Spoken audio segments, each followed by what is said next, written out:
Jack and Diane, two American kids growing up in the heartland. Jackie gonna be a football star. Diane's debutante backseat of Jackie's car.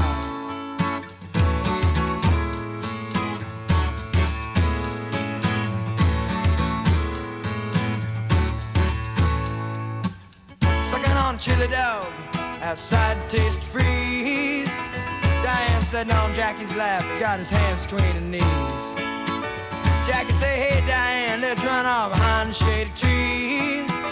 Dribble off those Bobby Brooks, let me do what I please. Say, oh yeah, life goes on long after the thrill of living is gone. Say, oh yeah, life goes on long after the thrill of living is gone. To walk on. I mean, maybe that's the reason. That's the reason I'm in such a good mood. I still can't explain Christine Clark's good mood. She's usually chipper, but we just talked a few moments ago. She said, I don't know why, it's Wednesday. Such good mood today. For me, it was picking the song to start the day. Might have put me off on the right foot. It was this day in 1982, October the 1st, 1982, that John Cougar pulled off a rare double.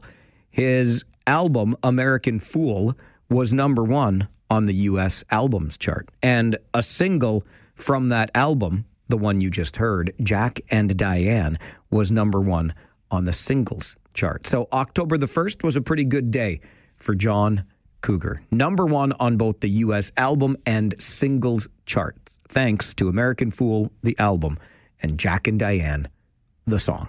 3 minutes after 9 on this Wednesday morning as we turn the calendar to October. Good morning. Thank you for stopping by and spending some of that valuable time with us. I don't say that enough. I should say it more. Truly grateful that you join us on this show. Engage in some conversation. We'll have a few laughs. Come on out to the coast. It'll be a good time. So a guy walks into a Lederhosen store, and I'll tell you the rest of that story in just a moment. It's a true story, and it doesn't come with a punchline unless you think I am the punchline, which is fair. You're allowed to think that if you want to. Out of curiosity, when I come into the studio here this morning, I work in another studio here in the building to get my preparation done. And then I come down the hall a few doors to come into this studio. How spoiled am I? Couple of different studios to work in every day. And I really like this one. I like the way it's decorated. It's comfortable. It's spacious. Lots to love about this studio. And because we are simulcast on Rogers TV Cable 20, there are lots of lights in here. Like lots of lights because of the TV, and they want me to be lit well. I would rather they didn't light me as well as they do, but I got no control over that. They need the lights for the TV cameras. And so there is a second, well, actually a third switch. There are two switches when I come in the door to turn on the lights. And then there's a third switch over my right shoulder here, over in the corner. And when I sat down at my microphone this morning to get set up in this studio, I had not yet turned on the switch over my shoulder to the right. And so instead of getting off the chair, I pushed myself, because the chair has wheels on it, all the way to the corner to flip on the light switch. And then I dragged myself back using the studio desk here into position. I did not even get out of my chair to walk about, 5 feet to the corner to turn on the light switch. And I just wonder if that means I have arrived at peak lazy. I think it's possible that I have reached the peak of my laziness, wheeling myself to the corner to flip a light switch. I don't know. So yesterday afternoon, a guy walks into a Lederhosen store.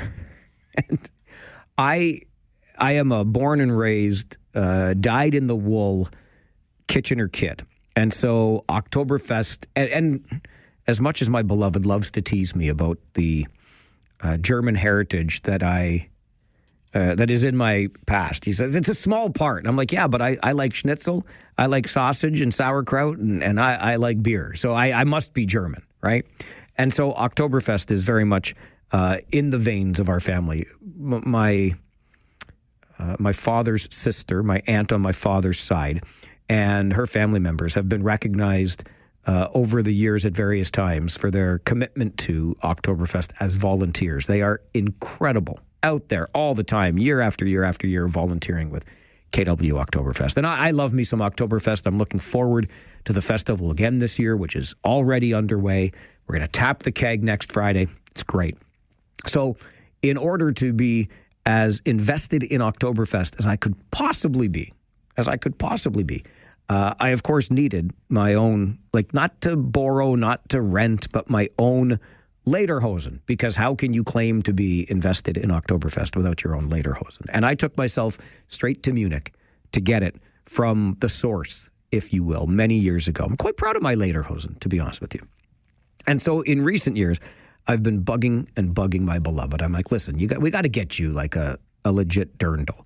And so when we're out festing, we have the authentic German wear to put on before we go out. And so if you know, and the place in this town when you need authentic German wear is Trachtenquell, which is run by the incomparable Herr Hoffman. Neil Hoffman, a great guy, and everybody who knows that they need Oktoberfest outfits knows that they go to Neil's place, Trachtenquell. So that's where we went yesterday afternoon. And we get there and we're looking through some of the stuff. Herr Hoffman runs this business out of his home. Lovely place. Lots to look at, lots of selection. And we're in the one room, my beloved and I, looking around. And Neil goes to the other room where he had some other customers and he couldn't help but overhear the conversation. It's not a big place. He's like, oh, I think you know who's in the next room. I've got Mike Farwell over there. Oh, yeah, we know Mike Farwell. So out into the hallway we go, and who do we see? Well, of course, she knows Mike Farwell because she's been on this show countless times, and we keep an eye on the work that she does. Wilmot Mayor Natasha Salonen and her mom were there getting outfitted for Oktoberfest this year as well. So a guy goes into a lederhosen store and runs into the mayor of Wilmot also buying a dirndl yesterday. And Mayor Salonen is going to be out at Huberta's house slinging some beers during Oktoberfest this year. And like I wanted my beloved to be, she realized, listen, I've got to be decked out in the most authentic gear that I can be. And so I'm going to go see Neil over at Trachtenquell. And who would have thunk it? There we were at Neil's place in Kitchener, and the mayor of Wilmot and her mom are being outfitted as we were being outfitted as well. We've got our first Oktoberfest event tomorrow evening, my beloved and I, and we're all set to go. Maybe that's another reason I'm in such a good mood today. I don't know. But I think really it comes down to what Josh Piercy was talking about on All News Mornings today, reporting from our news center on a motion coming to Regional Council next week from, and I emphasize the from, Regional Councillor Colleen James, because this would not have been the source I predicted such a motion to come from. I thought Councillor James was all about speed cameras, and maybe she still is in principle, but she realizes that this program is history, or very soon to be history, when the province introduces its legislation to ban them. And so Councillor James and her motion says that, or asks that the region of Waterloo halt any further previously planned expansion of the automated speed enforcement program until you get details of the legislation. In other words, why continue moving forward? Why continue expanding the program when it's going to be canceled by the provincial government, which, of course, makes a lot of sense to me. And maybe Councillor James got the same email that I did from Harley, who wrote me over the weekend to Mike at 570news.com. Just a thought, Mike. If the cameras were never a cash grab, why don't they immobilize them now before the legislation is passed? Or let's get as much cash as we can. Oh, Harley, you cynic, you. Listen, I support Councillor James's motion. It makes a whole lot of sense to me to stop now. Either way, I want you to remember this. It's going to cost us, okay? It is going to cost us to cancel the contracts, the existing contracts with the speed camera providers, right? That's going to be a price we pay. And Premier Ford's talk about providing money to municipalities so they can traffic calm through the use of roundabouts, speed bumps, etc. That's going to cost a heck of a lot of money, too. I'm no fan of the way we run our speed camera program. I'm no fan of it at all. But make no mistake, it's going to cost us more money to get rid of the cameras than it would have cost us to keep them. And that's just the cold numbers on it. Doug is on the phone with us this morning. Good morning, Doug. Good morning, Michael. Hello, Douglas. Let's see. You like beer? Do I like beer? Let me introduce you to my good friend, Alexander Keith. Oh, hey, that's good stuff. See, that makes you a jolly good fellow. So that's why Wednesday's so good. Okay, I'll take it. And it's Thanksgiving coming up, That's true. My favorite holiday of the year, you betcha. I don't want to get maudlin on you, but you know something? I feel the same way pretty much every day right now, because earlier in this month when we were going through the remembrance of 9/11, I heard it was on this radio station. I heard a recording of an interview from a lady who reviewed or remembered when her husband was on the 94th floor, I guess, and they had their conversations, their goodbyes, and I love yous, and it reminded me not to take. I get that every morning with my wife. I leave the house in the morning to hit the road, and we do the same thing. And it reminded me not to take it for granted. So this morning, when we left the house, same thing, and hug and I love you, goodbye, and I got a smile on my face as soon as I hit the road. So I feel good. I feel good this morning too. So I thought, I'm going to phone up and let you know. That's probably why you feel good this morning, too. I bet you your beloved said goodbye this morning. She certainly did. And usually, it's funny you say that, Doug, because, wait, were you in my house this morning? No. Because usually at the time I leave, my beloved is still all curled up like an angel, still soundly sleeping. But not this morning. This morning, she heard me stirring, and she had a few kind words to say before I left. So there you go. Bingo. That must be it. That must be it. Have a great day, man. Thanks, Doug. Too, if we don't talk before. Okay, thanks. You as well. Look forward to that. Doug reminds me of something I saw on social media yesterday. Yes, on social media, there are some good things. And I thought it was an interesting take. It was, some guy interviewing some guy outside a store. And the question was, if I offered you $10 million right now, would you take it? And the guy's like, heck yeah, like give me the $10 million. I'll gladly take your $10 million. Okay, but what if by taking the $10 million, you don't get to wake up tomorrow morning? In other words, you got your $10 million and you got the rest of the day. Then what? Oh, no, then I don't want the $10 million. So consider the $10 million gift that is getting up and starting another day. Good start, Doug. Way to go. 1, 2, 3, 4, 5, 6, 9. All right, let's get to your Farwell Show 5 for this very good Wednesday morning. For some reason, we have no idea how to explain our happiness today. But here's your Farwell Show 5. Number 1, a fourth suspect has been arrested and charged in connection with a shooting earlier this year in Kitchener. Happened back in April. You may remember this, behind an old convenience store in the Lancaster and Union area. Sent a Waterloo man to hospital with non-life-threatening injuries. Well, regional police say they arrested a 21-year-old Kitchener man yesterday for violations of a release order, but they say he was also wanted for that shooting on Lancaster Street. His new charges include assault with a weapon. Number 2, regional police looking for the driver of a high-end SUV after a hit-and-run crash in Waterloo's University District. A woman was reportedly riding her bike last night around 10:45 in the Albert and Seagram area when she was hit by the driver of a Mercedes SUV. The driver fled, but the 23-year-old cyclist suffered serious but non-life-threatening injuries.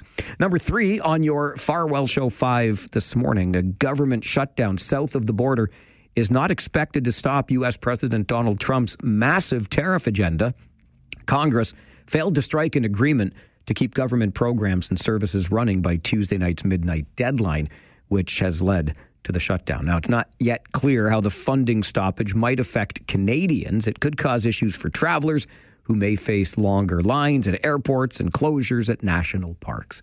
Number 4, Ontario's minimum wage is now set at $17.60 per hour, an increase of 40 cents. The annualized wage increase of 2.4% is based on the Ontario Consumer Price Index, and will boost the paychecks of approximately 800,000 workers.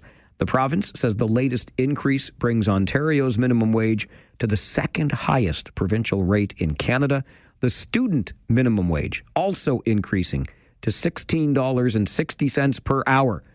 It's a whole heck of a lot more than the $4 an hour that was minimum wage when I was in high school. And number 5 on your Farwell Show 5 this morning, the City of Kitchener plans to install a crosswalk to honor veterans. The idea brought forward at Monday's council meeting by Councillor Bill Ioannidis. The motion asks that the city work in partnership with the Royal Canadian Legion to find a suitable design and location for the crosswalk. And that is your Farwell Show 5 for this Wednesday morning, the 1st of October. A quick break, a quick one, I promise. And then your morning wake-up call. Why is Charlie Kirk's name being invoked at a meeting of our public school board? Well, that's a very good question. I have questions. I think I might have the answer to this as well, but we'll get into it coming up on the Mike Farwell Show. This is 570 News Radio and Rogers TV.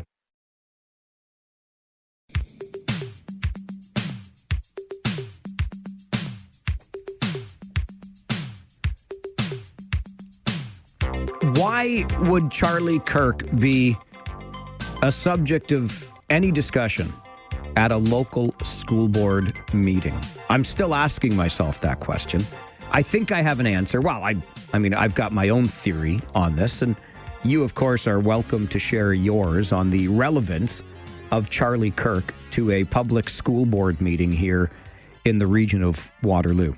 And thanks to my buddy Dan, who shared this on social media last evening, and thus it came across my radar. Just as we get into it, because I'll play the audio for you and you can hear for yourself and then decide for yourself. But for the love of everything holy, please, I've asked this before, maybe I'll go directly, I'll offer my services to you, Waterloo Region District School Board. You got to fix the audio with the, oh my goodness gracious me. These are public meetings for the public to consume online if they're following along. You can barely hear a thing. So I've done my best to clean up and boost the audio for you. But if you are watching this at home, trying to keep up with what's going on at your public school board, good ding-dang luck, because the audio quality is just, it's awful. Sorry, I had to get that out of my system again. So here's what happened at the public school board meeting the other night. Trustee Cindy Watson decided to, I don't know, invoke the name, I guess I'll say, of Charlie Kirk. This is our public school board right here in the region this week. I did want to acknowledge that we have many students, parents, guardians, and staff who are mourning the martyrdom of Charlie Kirk. Whether they are Christians like myself or people who believe strongly in the freedom of speech or both. Charlie Kirk loved Jesus, his family, and freedom of speech. His legacy of love. Trustee Watson, I'm going to interrupt you. Will continue to flourish. Trustee Watson, that was inappropriate. Charlie Kirk does not work for the Waterloo Region District School Board. No, but I'm representing. I am not arguing you were out of order. I don't believe I am out of order. You may not. Out of order. I don't believe I am. Are there any declarations of pecuniary interest? Point of order, Madam Chair. What is your point of order, Trustee Ramsey? I'm just trying to better understand why she's out of order. We're speaking to something with respect to impact on many of her parent and student community. I'm just kind of wondering why would it be out of order? Mr. Kirk is a resident of the United States, and he, people are free to mourn his death, but that is not a relevant issue for a board meeting. Bravo, public school board chair Meredith Radlin. Absolutely right. And look, Trustee Mike Ramsey, who's been a school board trustee for 30 years? I don't know how many decades, though. He knows why this is out of order. And look, I like Cindy Watson just fine. We've had many a conversation over her, also decades for Cindy Watson as a public school board trustee. Why? What was the point? Well, I'll tell you what I think the point was, but you have to ask yourself that question, right? What was the point of talking about the mourning of the martyrdom of Charlie Kirk now almost a month later, at a public school board meeting in the region of Waterloo. My theory is this, so that what happened, right? So that she could be stopped and told she was out of order, and then her colleague, Trustee Ramsey, could come to her defense, and we could talk about left versus right, and why can't we say Charlie Kirk's name at a public school board meeting? There is precisely zero relevance of Charlie Kirk within our public school board. There's no place for that discussion. I don't know what, I don't know what the purpose would be of acknowledging the passing of an American citizen, however high profile, at a public school board meeting in the region of Waterloo. Me suspects this was done to be deliberately provocative. And I'll say this about that. I was actually just getting the gears from a buddy the other day. He called me a troll, and I can take it because he's a buddy, and I know he meant it kind of in fun. But he didn't like a take that I had during the show the other day. And I said to him, listen, you don't have to like it, and that's fine, but I promise I'm not trolling. Trolling is done with intent to get a reaction. I understand that some of the things I say get reactions, but I promise you, as this day is long, I never speak anything to you but my truth. I will never tell you anything that isn't the way I see it. I'm not trying to be deliberately provocative. Again, I understand that it can come across as provocative. You might find it, you disagree with me completely on something. That's all well and good. That's all completely fine. But I'm never trying to exaggerate my position on anything. I give it to you straight. And I will also admit that I have, on occasions in the past, on social media, tried to be that troll. I'm like, I'm going to stir the pot with this, and it fails miserably every time. So I've decided that I need to be only my authentic self. I think that Trustee Watson missed the boat on this one. The key to a good troll from people that I think are trolling people is the subtle nature of the trolling. There was nothing subtle about this at all. And again, I will extend kudos to the chair of our public school board for raising the point, the out of order nature of the statement made by Trustee Watson and shutting it down. Just like, let's just move on from that. I guess the other option would have been just let it stand and move on and whatever. But there was a deliberate attempt here to stir the pot at a public school board meeting. And this is demonstrative yet again of the current function or dysfunction, as I see it, of our public school board. There is a municipal election in 1 year's time. Next October, we get to vote in a municipal election, which means you get to vote for public school board trustees. Please vote every current trustee out. Please do that. Irrespective of the good job the chair just did, this is how our public school board gets along. We need to separate them. They need to be given a timeout. Vote them all out, please. This is the Mike Farwell Show, 570 News Radio and Rogers TV.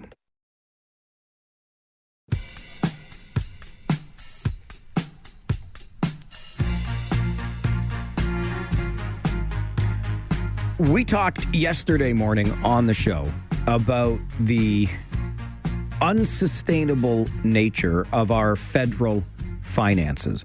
And I used that conversation from the Parliamentary Budget Officer's comments about our federal deficit and its continued growth to talk about challenges we are even facing here in the region. And in fact, a note for an agenda item coming up for Regional Council next week looks at what is generally seen as an adequate amount of reserves to have on hand for a municipality, somewhere between 3 and 5%. Our region currently sitting at 1.4. Something else I failed to mention yesterday, and I apologize for that, but just when we look at finances, you may remember, if you've been around here long enough, what's well known as the Rim Park financing scandal. And in short, it was a bad deal signed by bureaucrats with the city of Waterloo more than 20 years ago now, and it cost the city dearly. Had it not been for the reporting of local journalists, who knows how much worse it could have been. But it was just a deal that was signed without any understanding, without reading the fine print, so to speak, and Waterloo just got... it was just a mess. It was an absolute mess. Some of those senior bureaucrats were fired, left on their own terms. The entire city council was voted out. But the wild thing about it is Waterloo taxpayers to this day continue to pay for the boondoggle. It's incredible. We're talking to the tune of hundreds of thousands of dollars a year just to fix the problem that was caused. So these are hundreds of thousands of dollars a year that could be spent locally that are not being spent because they're still trying to pay off this decades-old debt because the city mismanaged the whole Rim Park file all those years ago, decades ago now. The bottom line, and what I wanted to present to you yesterday when we talked about this, is the significant financial pressure on every level of government. And at some point, these chickens are going to come home to roost. And our interim parliamentary budget officer, the PBO, Jason Jacques, is, I believe, sounding the alarm. He was at a House committee meeting last week in Ottawa where he described the state of our federal finances as unsustainable. And in follow-up interviews, he used language that I think should send a bit of a shiver down our spines. He says, Canada has not yet gone over the precipice, but it is looking over the cliff. So it sounds like something needs to be done, and quickly. Ian Lee is a name I suspect you know well. He's joined our show in the past, the Associate Professor of Management in the Sprott School of Business at Carleton University.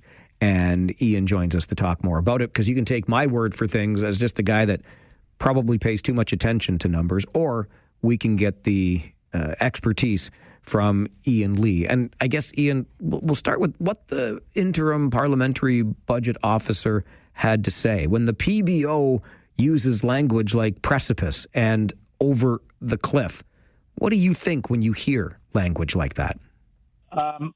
I look at the source of the language. If it's a partisan, any political party, I discount it somewhat because partisans, they're in business to influence voters of their point of view. Nothing wrong with that. It's called politics. But when it is someone like the governor of the Bank of Canada or someone like the PBO, I pay much more attention because these are non-partisan professionals. I've met Kevin Page, the former PBO director. A couple of my students over the years have worked at the PBO. They're highly trained, highly educated professionals in econometrics and statistics and mathematics and all that stuff. They are not partisans. They do not belong to any political parties. They are completely evidence-based. And so when the PBO or the governor of the Bank of Canada, it was the PBO this time, uses this kind of language, I sit up like really, really quickly. And I pay extraordinary attention because they don't normally use that kind of language. You don't hear central bankers talk like that. You don't hear auditors talk like that. And you don't hear the PBO. And I've been reading the PBO report since the PBO was created by Stephen Harper, going back, 20-odd years ago. So we should take this extremely seriously, that we are in a very grave trouble in Canada on the precipice. And so I'm in agreement with him. I've read the analysis and I've seen the numbers, looked at the numbers, and I agree with him. What are you seeing in those numbers that puts you in agreement with the PBO? That it's the trend, and I've been teaching strategy for 35 years. In fact, I'm going to class to teach my strategy class, and and I tell them all the time it's not the absolute value of a particular number, of any number. Someone says inflation's 2.2. Well, that isn't very useful. It's what is it? Where's it going? Is it going up? Is it going flatline? Is it going down? So to your question, what is so frightening is that up until now we were able to contain it. I wasn't pleased. Many were very critical of the way the deficit was going, but at least it was under control because it wasn't growing faster than the growth rate of the economy. So we were sort of like treading water. We weren't getting worse, we weren't getting better. What's happening now is the debt is starting to compound. Like the rat on the treadmill or the hamster on the treadmill. You have to run faster and faster to stand still. What's happening now is the debt is compounding, and this reminds me of the late 80s and the early 90s when Finance Minister Martin went down to New York City to the bond market and said, hey, look, we're going to need to borrow a lot more money because our situation's getting a lot worse. And they said, we are not going to be buying your bonds. We think you're not creditworthy. And that's, for those who think that a big country cannot run into trouble fiscally, they're wrong. There's countries that have run into trouble. Big countries. I mean, Argentina is a basket case. Nobody will lend to it. Nobody will buy its bonds. And that's not the only country in the world. And so that's the first problem is, we can have a fiscal crisis. That triggered the largest downsizing in Canadian history the last time, by the way, in 1995. The other thing is the other related problem is we're spending more and more and more on interest on the debt, which is just a dead weight loss. We'll be spending more than we'll be spending on social policy and healthcare. That's crazy. Spending all that money for what? Because we've been borrowing to pay for consumption for the last 10 years because Mr. Trudeau, and I'm not a partisan, I don't belong to any political party, but, he was of that view that deficits balance themselves. Well, it's not true. It takes hard work. And he let it go and let go of that control that was set up under then Liberal Prime Minister Chrétien, and it's taken off on us. And now we are facing some very dire consequences. So I want to get a little more into those consequences, if I can, Ian, because you talk about a country's inability to borrow, even a large country, Argentina, the great example you just used. So what are the impacts of that? What are we everyday Canadians going to be feeling if we fall off that cliff, over that precipice? Usually what happens is that the country starts to face big cuts, and they're savage cuts. They're cuts into areas that you say, we can't cut there. And we're out of money. Yes, we can. I'm hoping that this budget coming up, in 4 weeks, I guess, on I think it's November the 4th, I'm not that I like bad news. Don't misunderstand me. I'm not sitting here celebrating about this. I'm just hoping that we make the tough choices, because if we don't make them now, they will come later, and those tough choices will be bigger, not smaller. Kicking problems down the road doesn't make the problem go away. It makes it get bigger. So if we procrastinate, it'll get worse. So that's why I'm hoping he makes some tough decisions. I'm talking significant downsizing to the public service. I'm talking cuts to transfers. Transfers to the provinces and individuals are over, transfers to the provinces are over $100 billion a year now out of the federal spending of $500 billion. Just so people have some big numbers here. $500 billion a year is what the government of Canada spends. That's $500 billion. $100 billion of the $500 billion, so that's 20% is going to the provinces.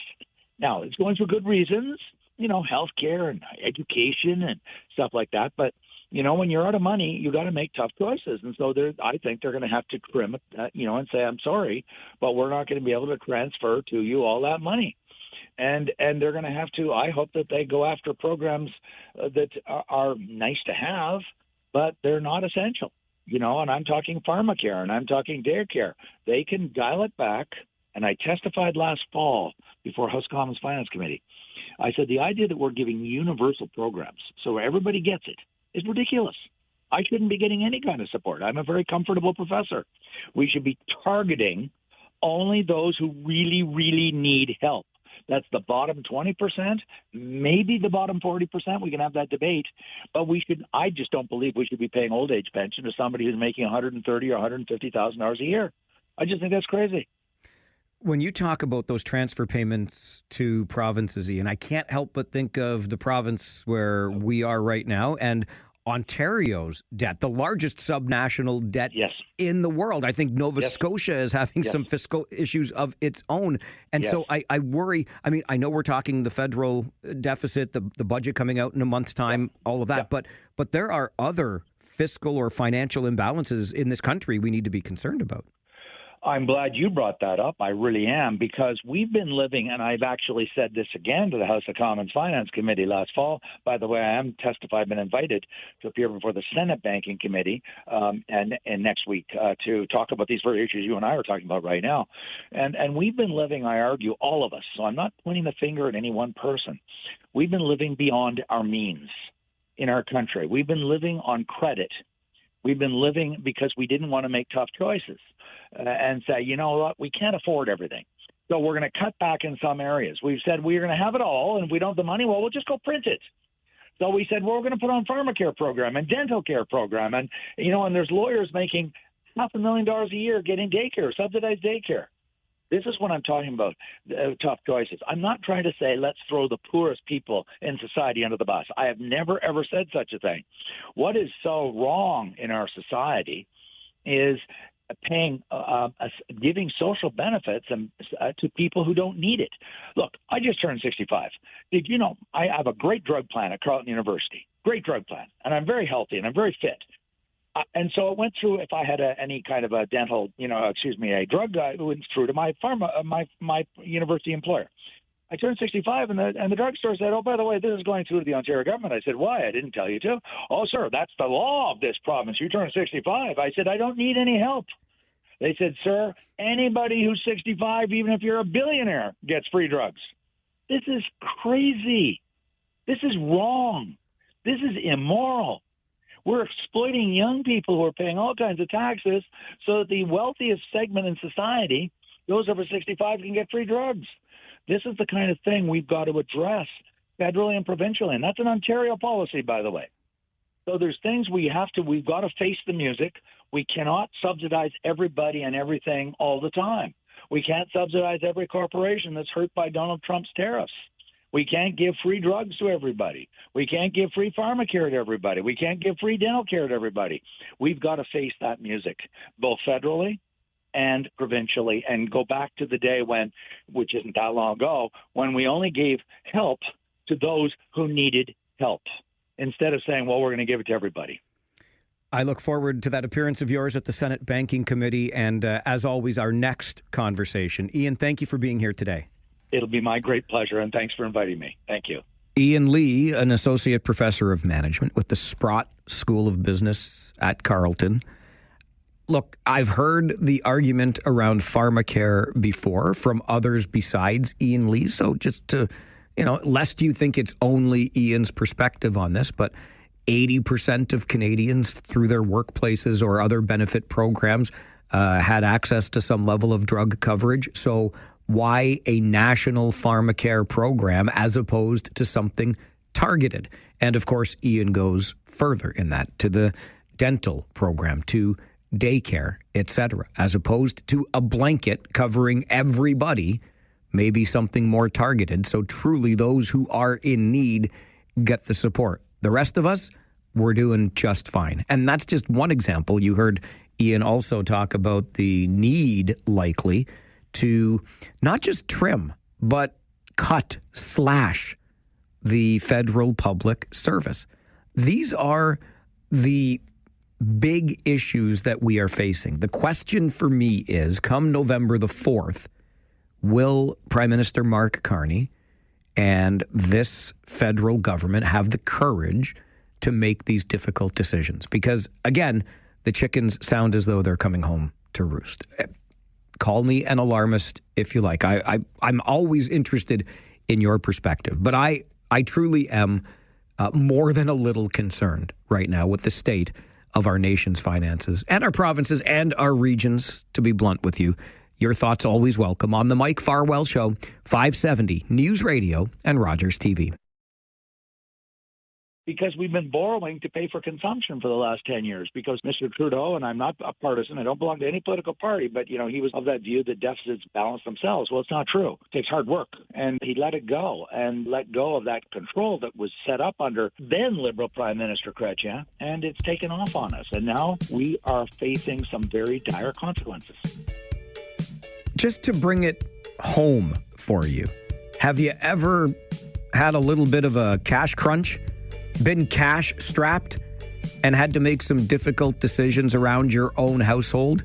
I mean, not to invoke an unpopular phrase, but maybe you had to cancel Disney Plus. Or it goes way back beyond that. You didn't eat out as much. You brown bagged it for lunch, whatever. You stopped buying that daily coffee because, you know, your household budget said, yeah, this doesn't add up right now. You better tighten that proverbial belt.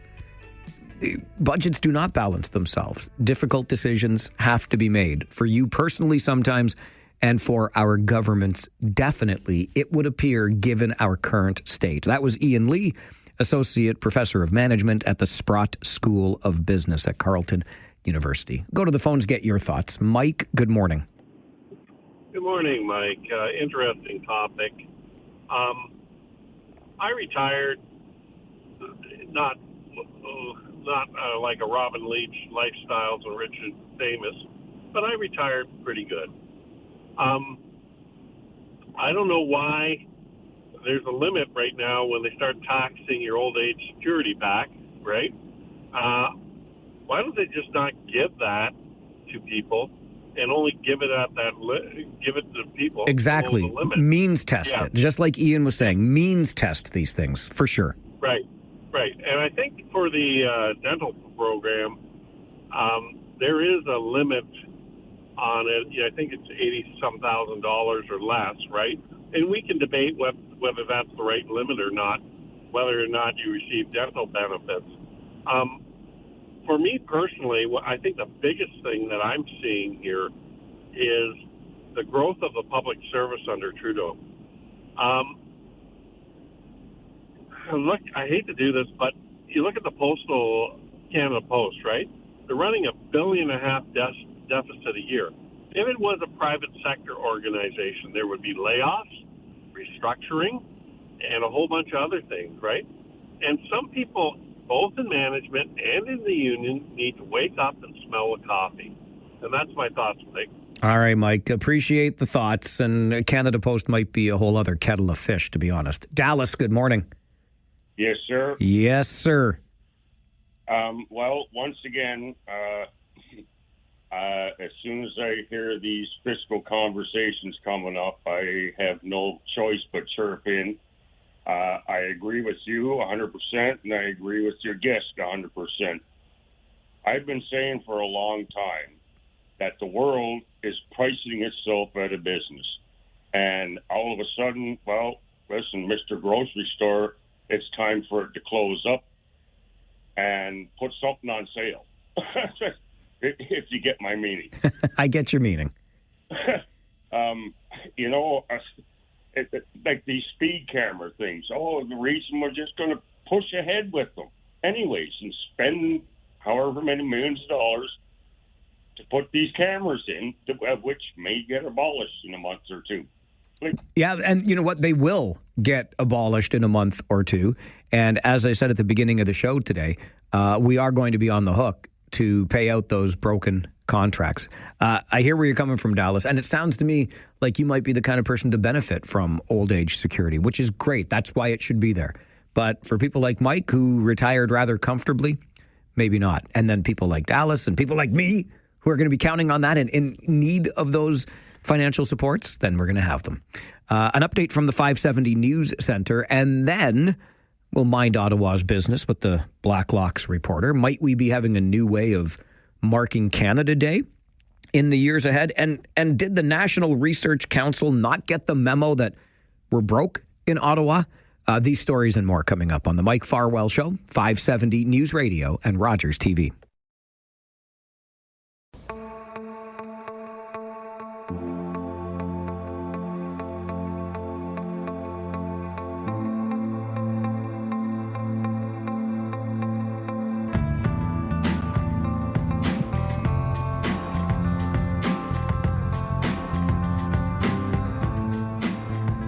It is Wednesday morning, right after the 10 a.m. news, and that's when we check in with our friends at the Blacklocks Reporter. I want you to do something, okay? Go to blacklocks.ca, and right there you'll see a red button on the front of the website, just in the upper left corner, says subscribe now. One of our regular and loyal listeners to this show, Ernie, has emailed frequently about this segment. He said, Farwell, every time I hear Tom Korski from Blacklock's Reporter, I get all fired up, but it's one of my favorite segments on the show every week. Look, we're not intending to get you fired up, but this is the thing, and this is why I want you to go to blacklocks.ca and hit subscribe now, because when I read this stuff, much like Ernie, I'm raising an eyebrow or I'm saying, what? Is that really happening? These are the things. But if we don't support journalism like this, then withers on the vine and goes away, and then nobody is minding Ottawa's business. So I'll encourage you to support it, and we will continue having these conversations on a weekly basis with the managing editor at Blacklock's Reporter, Mr. Tom Korski, who joins us again this morning. Good morning, Tom. Good morning, Mike. And I want to thank Ernie. I think I went to high school with her. Well played, sir. And that's fine. High school buddies can support your work, too. They qualify. Looking ahead to July the 1st, 2026, Tom, I don't know. I'm trying to read between the lines here of MP Karina Gould's petition or motion, but are we looking at perhaps a new way of celebrating Canada Day in the future? A member for Burlington and a woman who wanted to be Prime Minister of Canada did sponsor a petition. You're correct. Anyone can look it up on the House of Commons website. It is electronic petition E6690. And it proposes that as a condition of any funding whatsoever, community celebrations on the 1st of July include a prominent Indigenous component, such as, I quote from the petition, sacred fires or other appropriate ceremony, end of quote. This is interesting, Mike, because the Department of Heritage came up with a somewhat similar internal report last year, and it said that Canada Day is evolving and that there should be an attempt made by those who subsidize, award these $5,000, $10,000 grants to local groups to keep up with the times. So enough of Johnny MacDonald and Confederation. We want to make it hip now today. You definitely want to keep an eye on that one. We certainly will. In Burlington, not far from our neck of the woods here in the region of Waterloo. Okay, we just had a conversation in our opening segment today, Tom, with Ian Lee from Carleton University about the state of our federal finances, the upcoming budget, et cetera. And I'm wondering if the National Research Council kind of missed the memo on the dire financial straits in Ottawa. An old library being retrofitted into a new and engaging place? It's funny. They either missed the memo or they are able to see through the baloney of public statements. We're going to find out pretty soon on that November 4th budget. Here is the National Research Council. They're fully funded. They're flush. And they have some empty buildings. You'll recall the Prime Minister said we have to address the housing crisis. We're going to make an emphasis on Crown lands and unused property be directed and refit for public housing.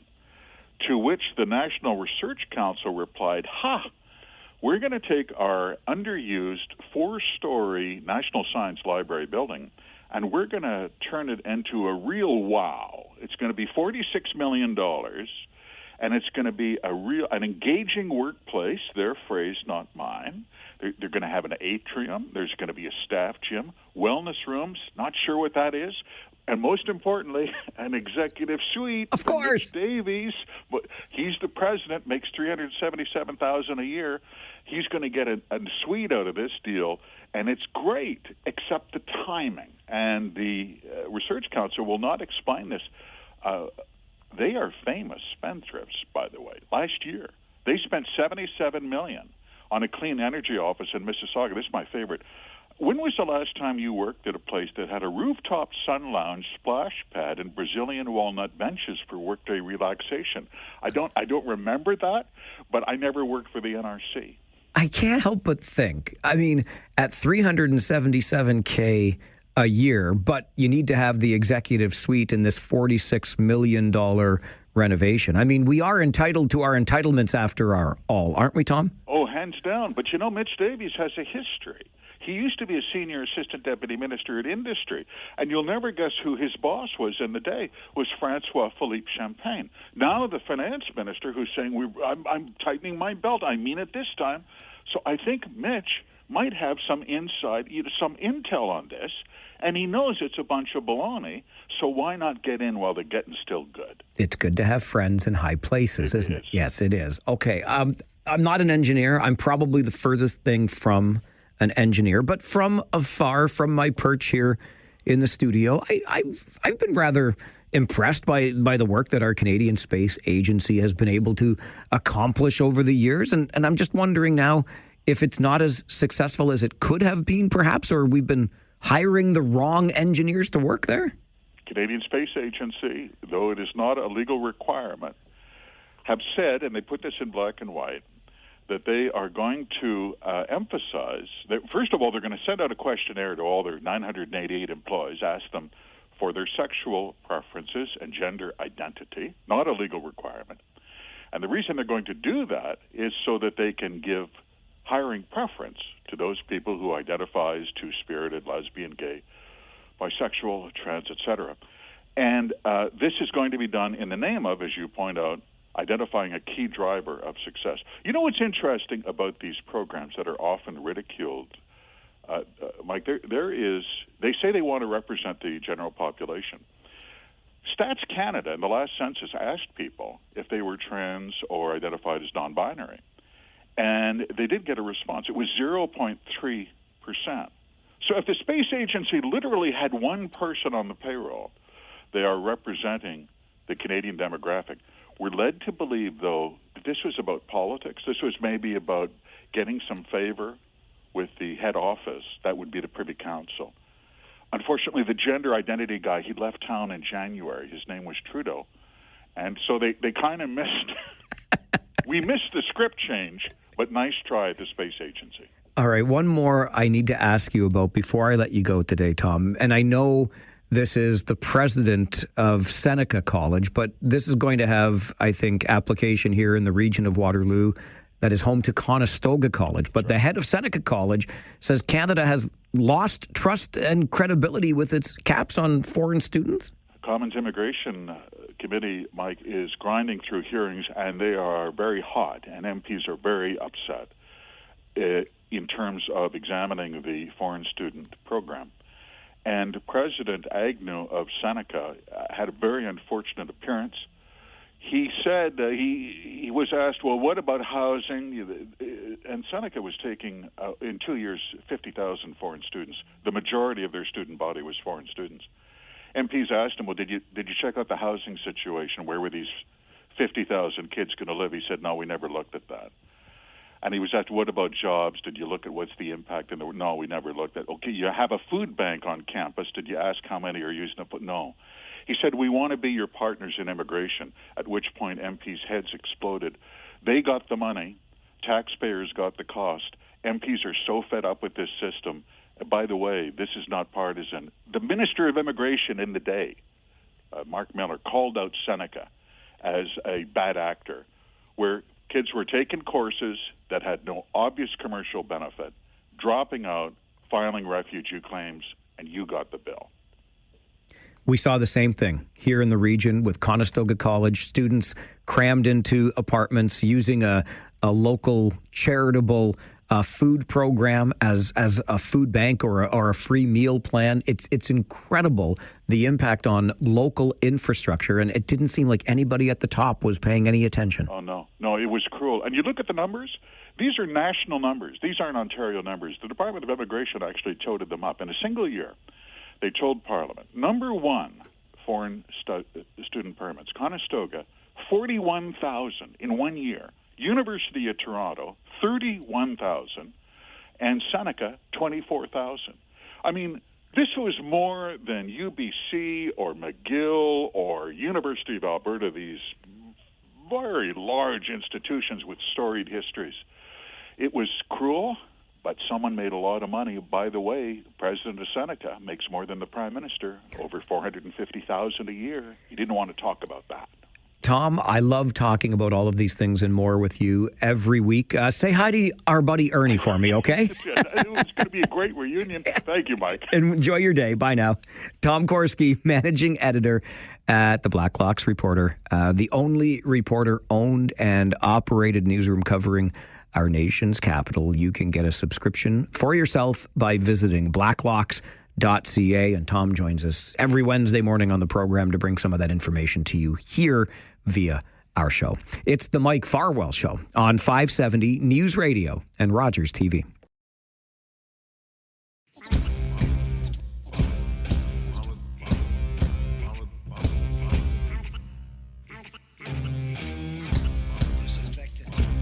Well, a local program that delivers meals to seniors in our community, first of all, continues to exist and thrive, but certainly could use a little more support when it comes to volunteers. So let's dive into the story with the executive director at Community Support Connections, Meals on Wheels.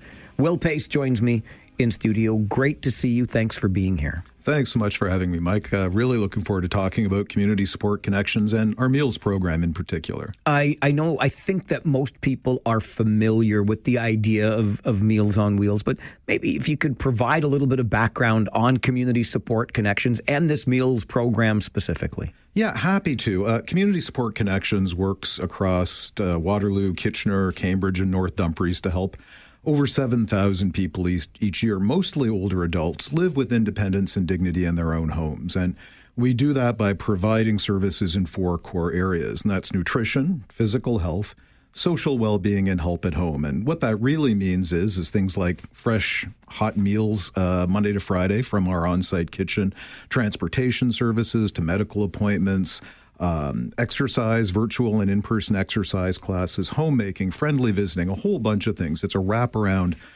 suite of services, like I said, that are just designed to help people, mostly seniors, just stay in their own homes as long as possible. How many meals would you be delivering on an average day in an average year? In an average year, it could be over 100,000. So wow. It's a huge number. There's a huge need in the community. On any given day, it could be 300, it could be 350. As you know, the volunteers are at the core of our delivery model. So we have, over 400 volunteers across the whole organization, and some of them are working with meals, some of them are leading exercise classes, some of them are doing transportation. So they're really the backbone of everything we do. But it's the meals area where we're seeing the meals delivery area where we're just seeing the greatest challenge right now. And one of the other things, Will, about that meals delivery part of what you do is I think that gets overlooked, kind of ties into Community Support Connections. It's not like somebody's going to ring your doorbell, then take a picture of the bag of food so they have a record of it and then disappear like food delivery services. There is a connection that's made at that door. Absolutely. And it's one of the things when we talk to our volunteers, but what do they really love about volunteering, especially with the meals program, is they get to know our clients. And our clients are, they're wonderful, amazing people. As a volunteer, you might get a route where you deliver 10 or 12 meals. It could be, in Waterloo, Cambridge, wherever you live. We work to make sure that you get a route that works for you as a volunteer. And then you might be delivering to the same 10, 12 people, however many days a week you like to volunteer. So you get to know them, you meet them. As you said, we're not just dropping a meal off and then taking a picture. When the meal is delivered, usually the clients themselves, they love to just have a quick little conversation. A lot of them are facing social isolation. Some of them say, and this is heartbreaking, that, they'll look at a meal delivery volunteer and say, you're the only person I've seen or spoken to all week. So right away, you start to see that connection there. And some of our volunteers, they've been with us 10 years or longer. And when they finally move on because they just can't volunteer anymore, they say the thing I miss the most are those connections. Like, I've built friendships and relationships with these people now. So it is much more than just dropping a bag off on a doorknob. It is a real social connection. And all of this is run out of your facility in Breslau. Yes, it is. Yes. As I said, we serve Kitchener, Waterloo, Cambridge, and North Dumfries. The Breslau location is about as close to the middle as we can get. So whether you're going to North Waterloo or South Cambridge, the volunteers come to our office, they pick up the meals, drop them off, and that's a day. A route takes, could take an hour, could take an hour and a half, depending on how far you're going from our office. But yeah, it's a great location. And as I said, our on-site commercial kitchen gets the meals out every day, starting at about 10:30. So maybe the first route gets picked up at 10:30 by a volunteer. And then the last ones are going to be going out after 11:30-ish. So volunteers, as you mentioned, some with you for a decade or more, and then they reach a point where they just can't continue. They miss that connection perhaps as much as the person receiving the delivery does. But what state are you in when it comes to volunteers and the support you get from them, Will? Is Meals on Wheels in any danger of stopping rolling, if you'll forgive the turn of phrase? Yeah, of course. And no, I always say I don't worry about it stopping, because we always find a way to adapt. But it becomes more and more challenging to make those ends meet. As you said, if we have a volunteer who was working with us for 10 years, volunteering with us for 10 years, maybe delivering 2 or 3 meals a week, and that volunteer, as you said, just moves on in their life. Another volunteer might come in and say, well, I'm only available 1 day a month or 1 day a week. Now we've got to find 3 or 5 or 10 volunteers to take the role of that one person. And if we're in a situation where on any given day we just don't have enough volunteers, which happens more and more, well, the meals are going to go out, but it may be staff who are then taking the meals out, which means they're stepping away from another program, another service area. So it's not really a sustainable model. And that's why we keep asking for people to volunteer, especially with our meals program. We have a lot of couples who do it because it's a wonderful opportunity to say, okay, I'll drive the car. We get to the client's house. You grab the meal, take it in. And as I said, it's just our volunteers get so much out of the experience that once they start, they really don't want to stop. As somebody who has volunteered before, I've long said that. I feel I get more out of the experience than the organization gets from me. But if anybody has the time, maybe they're looking for a volunteer opportunity right now, Will, what's expected? What are the requirements? Well, it's actually pretty simple. What we're looking for are people, anyone who wants to be a volunteer meal driver. We just ask that they have their own personal vehicle. We offer a mileage reimbursement, so you're getting something back for all that back and forth in terms of the delivery. We're really just looking for people to visit our website, communitysupportconnections.org/volunteer, and you can find all the information there. Or you can just give us a call at 519-772-8787 and ask to speak to the volunteer team. They will get you set up. But as I said, it's you'll have a meal route that you deliver whenever it's convenient for you. You come to the office in Breslau, you pick up the meal bags, and you go deliver. As I said, they're scheduled so that they're very close together. You won't be going back and forth all over Waterloo. Your 10 or 12 deliveries might all be within 4 or 5 blocks of each other because we're very thoughtful about the volunteers' time. How much time might be required on a given day? It depends on where the route is. So, an hour to an hour and a half is usually a safe time estimate. And as I said, the reason we give that amount of time or suggest that amount of time is it's not a rush. When you drop that meal off, be prepared to have that quick little check-in possibly or little conversation with the client that they love so much. So, if you're delivering 10 or 12 meals, hour and a half is a good time commitment. All right. So a personal vehicle is obviously key to this, but the mileage reimbursement exists. Are there any restrictions around then? Who can? Do we need to be bonded, insured, anything like that? Well, what we do when we're doing our volunteer onboarding for all our programs is we do a police safety check in terms of you're dealing with vulnerable people. You're going into people's homes in some cases. So we do that background criminal check on all of our volunteers. But that's really it. It helps if you just love people. And that is, of course, again, what so many of our volunteers, why they do what they do. As you said, it's personally fulfilling, but they love that amazing connection of helping people in their own community. I love the work that you do, Will, you and the entire team at Community Support Connections. And hopefully there are some folks out there that might have some time to offer and help fill some of this void. So thanks for highlighting it for us today, and thanks for the work that you do. Thrilled to be here, and thanks for pushing our message out. Thanks so much. Will Pace is the Executive Director at Community Support Connections, Meals on Wheels. I'll invite you to visit communitysupportconnections.org/volunteers, and you can learn more about participating and maybe helping out this important program in our community. This is the Mike Farwell Show, 570 News Radio and Rogers TV.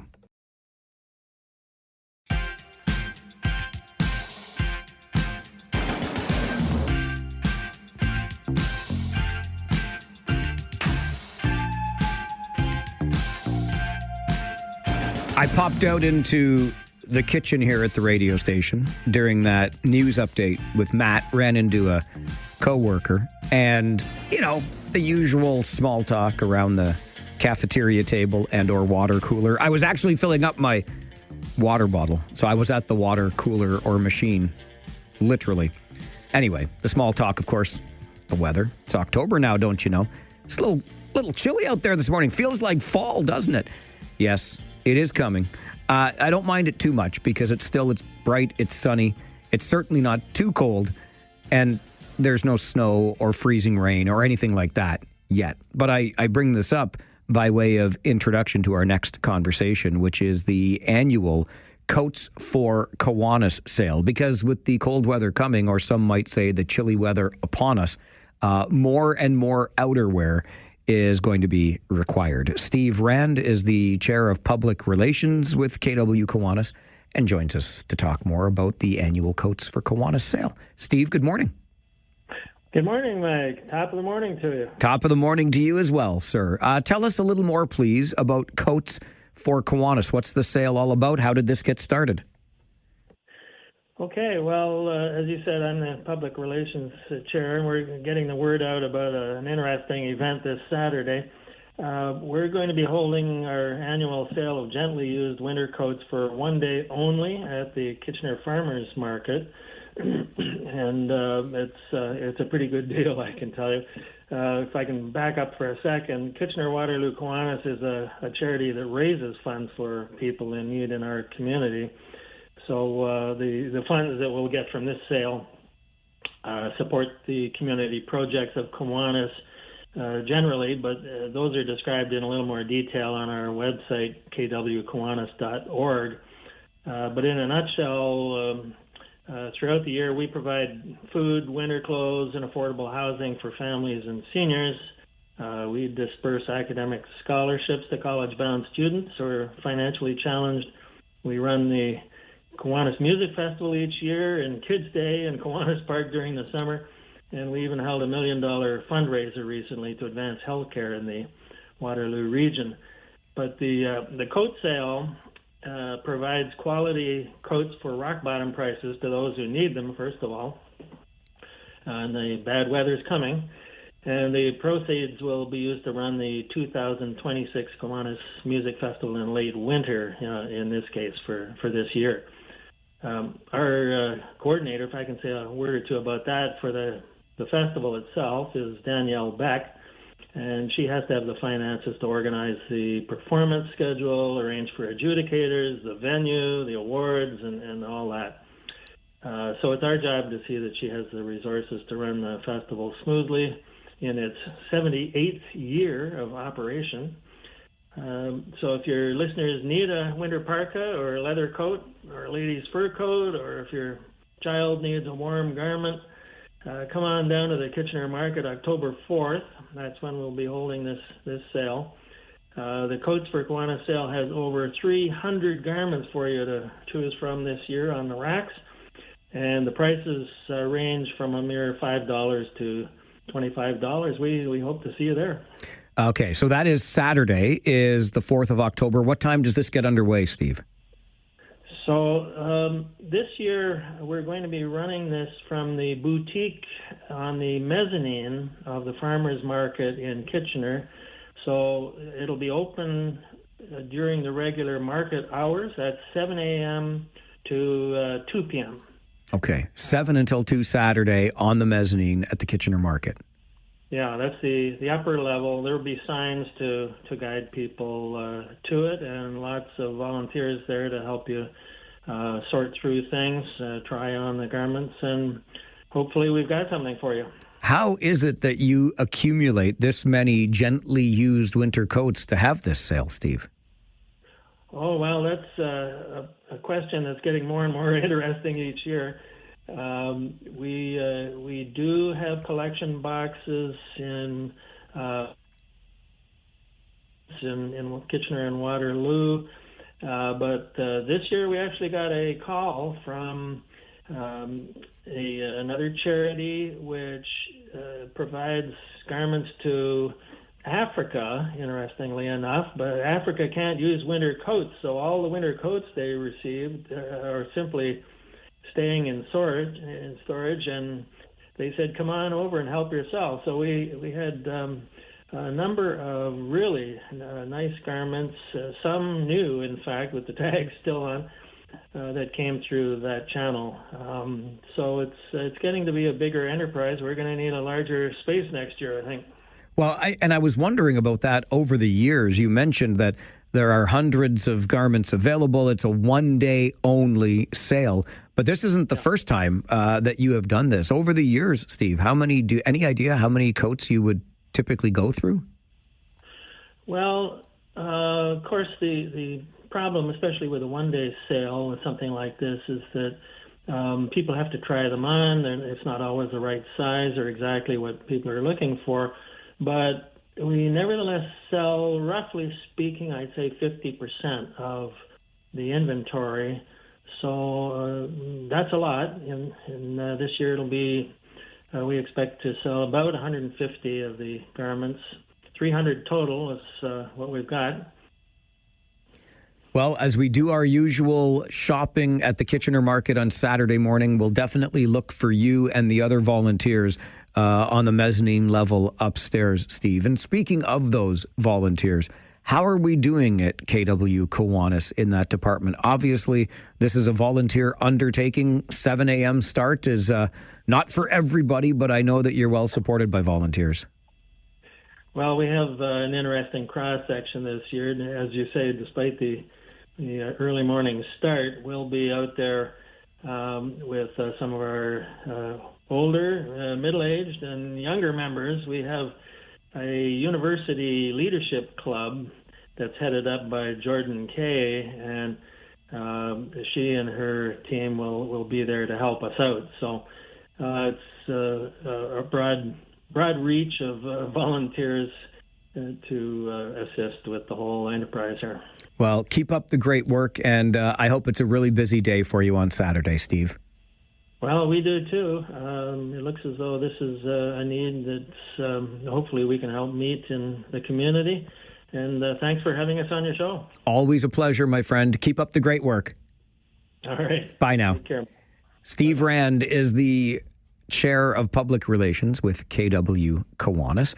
And this Saturday, the 4th of October, is the annual Coats for Kiwanis sale taking place at the Kitchener Market, right there at King and Cedar, downtown Kitchener, on the upper level. And just imagine, Steve says, with the amount of inventory they have, they might be looking for an even bigger space next year. But while you're at the market, as so many of us are on Saturday morning, make sure you pop upstairs, like I always do, for coffee at minimum, usually some brekkie. I love me my market brekkies, I really do. When you're upstairs at the market starting at 7 a.m., so you know what they say about the early bird, right? Doesn't just get the worm in this case, gets the first crack at those winter coats at the annual Coats for Kiwanis sale. 7 a.m. until 2 p.m. on Saturday at the Kitchener Market. About 300 garments available, and they'll start for as low as $5 because this is run through KW Kiwanis, which funds various initiatives throughout the year.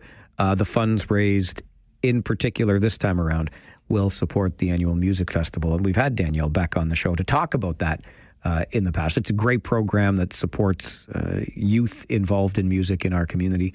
And this is the opportunity for you as the weather gets colder to take advantage of this sale. Again, coats starting for as low as $5 and going up from there, maybe $25, but you'll find a really good deal on a gently used winter coat as the weather is turning to the point that we're going to be needing these things more. I'm sorry that that's the case, but we are in Canada after all. So make sure while you're at the Kitchener Market on Saturday, you check out the Coats for Kiwanis sale on the upper level. They'll be there and ready to serve you starting at 7 a.m. More details on KW Kiwanis at kwkiwanis.org. We're going to take a break. When we come back, it is the stuff of tradition during the Oktoberfest season. Now into its 41st year. We've got some experience with this ourselves here at the radio station, and now this annual tradition is in the very capable hands of our Waterloo Regional Health Network Foundation. We'll tell you about the tradition that you can enjoy this weekend coming up. This is the Mike Farwell Show on 570 News Radio and Rogers TV.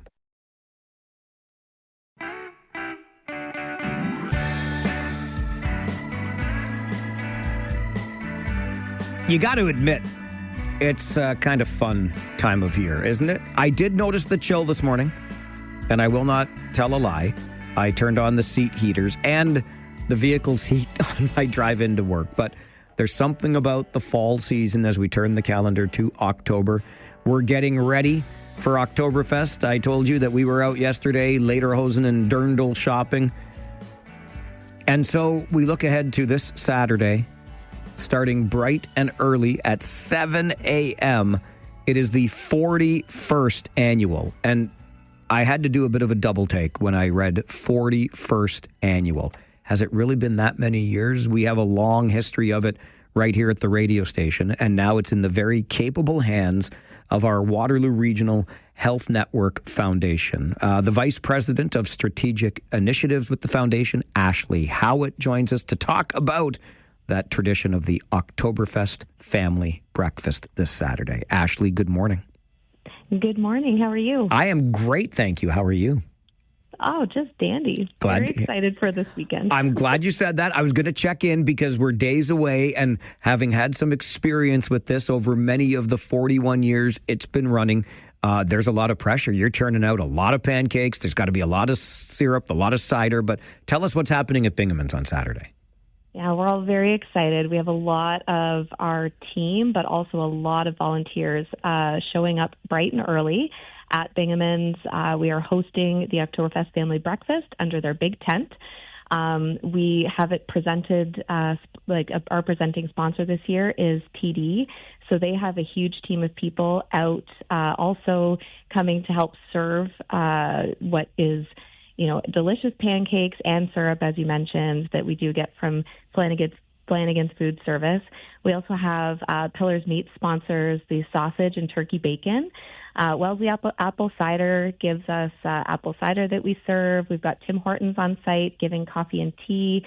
It's an incredible show of support from the community. So we're really excited. It gets started at 7 a.m., so we are all there very early, starting at 5, including the whole culinary team from Conestoga College. So the students show up led by Chef Dan, who is absolutely incredible. Last year, you could see them flipping pancakes from, one grill to another, making, little Minnie and Mickey Mouse shaped pancakes and so on. So they have a lot of fun, and I would say we have a lot of fun with it too. I recall those days very well. There's a great sense of camaraderie, especially, in the early part of the day when it's still dark out. You're having some fun doing this, and it really is a great time. Why, Ashley, is this important to the Wren Foundation? So for the last couple of years, we were able to begin hosting this event, and after a long partnership, obviously, and we know that the radio station used to run this, and they did a fantastic job. They handed off a giant binder of all the information we needed to continue on this amazing tradition. And what it's about for us is about community. And the hospital, we've come together now as what used to be St. Mary's General Hospital, Grand River Hospital have come together to form Waterloo Regional Health Network. And what the hospital does is it's there all the time for our community. And so big community events like this, we love to be a part of. We love to help support. And obviously, it's a fun time for everybody, and it's a tradition that I think Kitchener-Waterloo has loved for years, and we hope to be able to do it for years to come. Absolutely. It's definitely the stuff of tradition. I remember seeing the same families year over year over year, and why not, right? That's what this is all about. That's what Oktoberfest is all about, in keeping with that tradition. So what do folks need to know, Ashley? Do they just show up starting at 7 on Saturday morning at Bingaman's? Yeah, number one, it is free. It is free for all ages. You just show up at 7 a.m. Sometimes we have a little bit of a lineup before we get going, but at 7 a.m. we're going to make sure that everybody gets their food. It goes straight through till 11 a.m. And what you need to know is if you would like to, you can bring a food donation that we will be collecting food items for the food bank of Waterloo Region. And there are monetary donations that we are taking for the hospital to support kids' care. I'm glad you mentioned that that little lineup that sometimes forms as you're getting ready to open at 7. I remember it. It makes you feel, at least me, because what do I do every day, right? I sit around, I talk on a microphone, I get anxious. I'm like, oh my gosh, the customers are here. The customers are here. But I will on your behalf, Ashley, mention the other end of the timeline here until 11 a.m. I remember folks in years past that would get there very late or close to 11. And at some point, you got to shut the line down because we can't keep serving all day. So I'll just warn people that I know there's always a wee bit of flexibility. We're not going to be unkind, but it runs from 7 until 11. These volunteers, you're getting a free breakfast. They can't be there all day. That is true. That is true. And by 11, I will say those of us that are up at 4 are thinking it might be time for a nap. So. Exactly. Exactly. So happy to have handed this tradition to such a capable group, Ashley. And I know it's going to be a great day on Saturday. So thank you very much for joining us this morning to talk about it. Yeah, thank you so much. And we hope to see as many people there as we can serve. Well, listen, we get about 2,500 every year. It's a pretty big crowd. I bet you they're going to show up in droves for sure. Thanks so much, Mike. Thanks, Ashley. Enjoy your day. You too. Bye-bye. Ashley Howitt joins us from the Waterloo Regional Health Network Foundation. She is the Vice President of Strategic Initiatives. I love the way that she described that because this was something that our radio stations were involved with for many years. I couldn't tell you the number, more than 20 for sure. And then we took the big binder and we took about 4 or 5 people. We had to lift it with all of those people into the back of our radio station cruiser, thanks to Hefner Lexus Toyota, and cart it over and then unload it very gently without hurting our backs.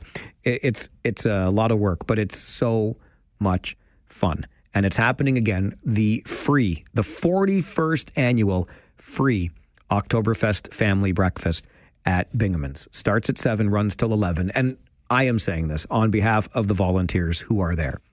Don't be that guy or that gal, okay, that shows up at 10:57 and then thinks you're going to get service right through until noon or something like that, okay? They get there early. It's a breakfast. Volunteer run. Please be kind to them, okay? Be there for 6:55 or 6:50. Get in that line. Build the anticipation early in the morning.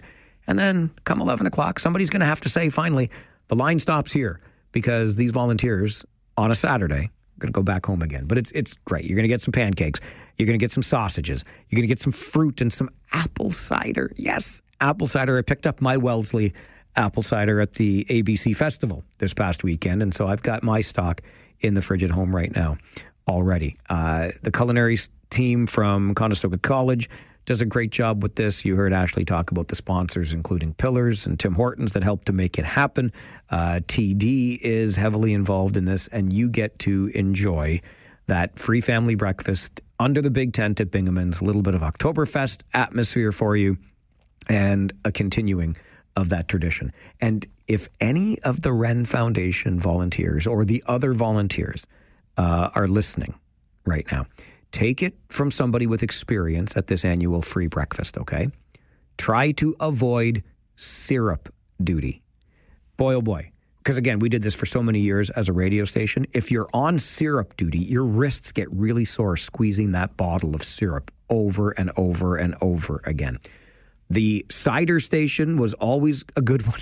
We would kind of compete for who got there first as a volunteer and what role we would take on, just to be a little bit easier on our bodies that don't do manual labor a whole lot. So if you can avoid the syrup duty, avoid the syrup duty. Get on cider duty or maybe serving up those pancakes. Just a little tip from somebody with experience at the annual free family Oktoberfest breakfast. It's Saturday from 7 until 11 at Bingaman's. Hey, you know what else is Saturday? Oh, baby. The Blue Jays opening the divisional series. That's right. Our Blue Jays, pennant winners and we're going to talk about him with Blue Jay Hunter coming up on the Mike Farwell Show. 570 News Radio and Rogers TV.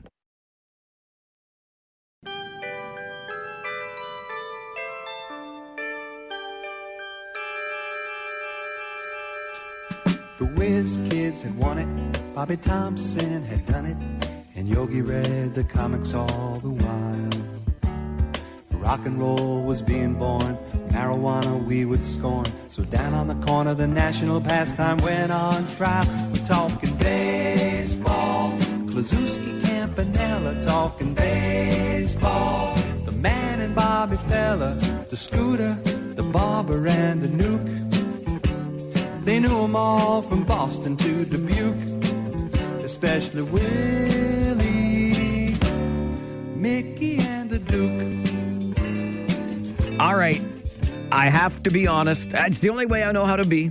And I admitted this to Ian Hunter, the one, the only Blue Jay Hunter, earlier this morning, because I just walked down the hall and I find him hanging out in the office around here. But when I looked earlier this week at my plan for the show this week and the places that needed to be filled in, Wednesday morning at 11 a.m. had an open spot. Something needed to be filled in there.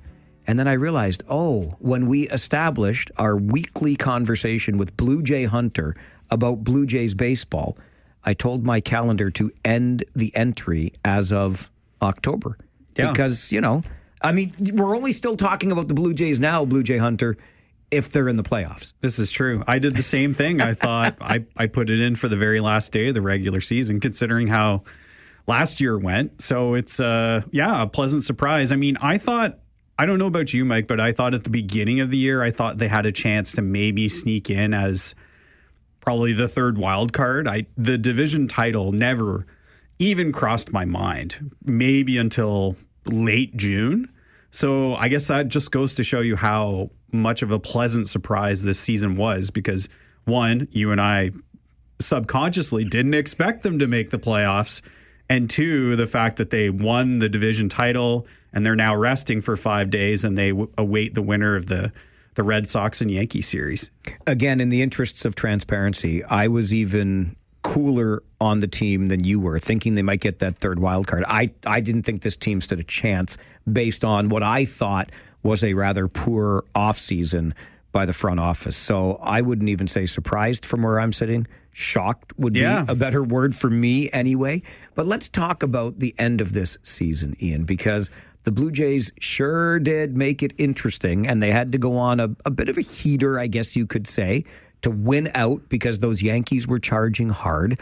How do you view the end of that season in terms of how it prepares them for what's about to start on Saturday? I mean, that's like those games against the Rays at the end. Those all felt like playoff games. I was fortunate enough to be there on Sunday, and that atmosphere at Rogers Center was electric. Like coming off that, they squeaked in, no doubt. I mean, they tied the Yankees, but they had the tiebreaker.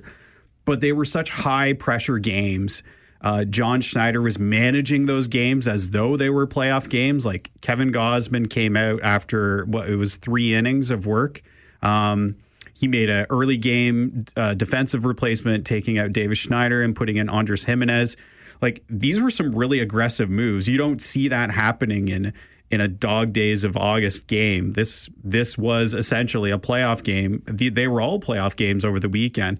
So now they're fortunate because they have a few guys on the IL, like a Chris Bassett and a Bo Bichette, who they really need to potentially come back in these series. So if they were playing in the wild card, both of those guys are definitely out for that series. So that's one leg up on the advantage that they have. And also just getting some rest, right? Like, these relievers were worked hard in September. The Blue Jays bullpen performed actually pretty well, even though overall they had a bad second half. So I think everyone's kind of fortunate to be sitting at home and relaxing for the next few days. You mentioned Bassett, Bichette, Ty France we could throw into the mix too. Do you have any inkling at this point, Ian, as to whether or not any of these guys are going to be available on Saturday? So it sounds like Chris Bassett will likely be activated for the ALDS because he was just on the 10-day IL. The thing with Bo Bichette, he's hitting in the cage, but he hasn't started running yet, which is really the biggest test when you're dealing with a knee injury, like a soft tissue injury like this. So, I mean, it's hard to say. You can't just pull a guy into a series. They have to be activated prior to it. So my gut tells me that he won't be available. Ty France, I think we likely don't see him for the ALDS as well. Didn't really have a strong September anyway, so I don't think he's banging down the doors and people are clamoring for him to come back. But I think getting Chris Bassett back, especially with the way that Max Scherzer has been pitching as of late, is going to be a big boost to this rotation because they're probably going to need 4 starters for that ALDS. I don't think you can have Kevin Gausman going on 3 days rest. So Bassett coming back is, he had a decent season, not stellar, but you'd rather have him than, potentially giving the ball to Max Scherzer or doing a bullpen day. It's funny you mentioned Max Scherzer because you may recall, 6 weeks, 2 months ago, I was sitting right here during this segment saying, there's my opening day starter. I remember that. Hey, John Schneider, don't do that. Yeah. Don't do that on Saturday. No, it just goes to show you how drastically things can change month to month with these starting pitchers, right? That was I think we penciled in Scherzer, Bieber. I think Bieber after one start, we're like, yeah, he's number 2 starter. Yeah. And Kevin Gausman. But yeah, Scherzer's had a really rough go as of late. His last outing, he got beat up by the Red Sox, 10 hits, 4 earned runs. The game prior to that was his worst start of his career. He didn't even get out of the first inning. So I think Scherzer probably makes the playoff roster, but I think he's on an extremely short leash if he does make a start. I think if anything, maybe John Schneider saves Trey Yesavage as like a secondary guy to follow up Scherzer if he gets in trouble. So he could pull the parachute on, say, if Scherzer has a rough 2 innings, he could go to Yesavage for maybe potentially 3 or 4. Yesavage is a guy who's used as a reliever this year in the minors. So they've got a lot of options here. I looked at, the Boston Red Sox. Their starting rotation is kind of in shambles. They really only have 3 starters right now. So the Blue Jays are fortunate to have these options. Here's one of the things that struck me as this season was coming to an end, and the Jays were playing these games that were very much like playoff games, as you said, Ian. You're watching the out-of-town scoreboard, obviously, as fans anyway. I assume the players watch it, even though they say they don't. But you're seeing Aaron Judge hit home run after home run, moonshot after moonshot, and you're like, where's our... and no disrespect to Vladimir Guerrero Jr., but where's our Aaron Judge? These Yankees are going to catch up to us and overtake us, and then the Blue Jays just did Blue Jay things. And I think really, and we heard John Schneider talk about it in the post-game interviews and celebrations after Sunday's win to clinch.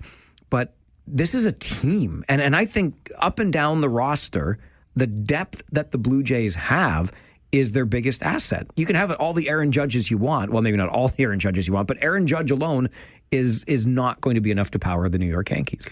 No, and I think the last few years, the Blue Jays, maybe they couldn't discover their identity offensively, right? Like they were trying to behave like a home run hitting team, but they didn't have the personnel to do that. And then this year, they really leaned into the philosophy of, becoming a contact team, becoming a high on base team.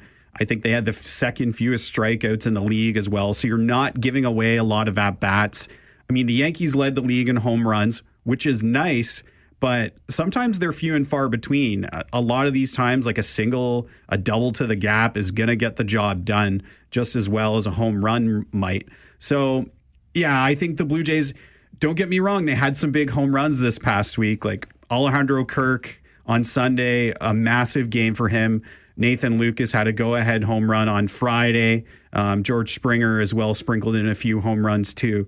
But I think if the Blue Jays are going to be successful in the playoffs, they have to continue playing their brand of baseball, which is putting the ball in play, getting guys on base, and putting pressure on the defense. I was just going to mention one of those guys. You can have your Aaron Judge. We'll take our Alejandro Kirk. Thank you very much. Basically, won the game himself on Sunday. Yeah, I mean, he had such an up and down week, right? Like earlier in the week, he got thrown out at first base on what should have been a single, and that ended the game. I mean, how demoralizing is that, right? Like you saw him come into the dugout, slamming his helmet against the wall. And then, he had another home run later in the week. And then Sunday, like his career game, first grand slam, 5 RBIs, such a massive, that was probably the biggest hit of the regular season for the Blue Jays, his first inning grand slam, just given the stakes that were in that game. And it was such a massive performance. I don't know if we've woken a sleeping giant, because his bat has been up and down all season, but I mean, he just punctuated the end of probably one of the better seasons for a Blue Jays catcher in regular season history, I'd say. Ian Hunter is the one and only Blue Jay Hunter. He joins us Wednesday mornings, 11 o'clock, to talk some Blue Jays baseball. And even though we only put it in our calendars until the end of the regular season, we got playoffs, baby, and we're talking Blue Jays baseball. You're welcome to join the conversation on the Mike Farwell Show, 570 News Radio and Rogers TV.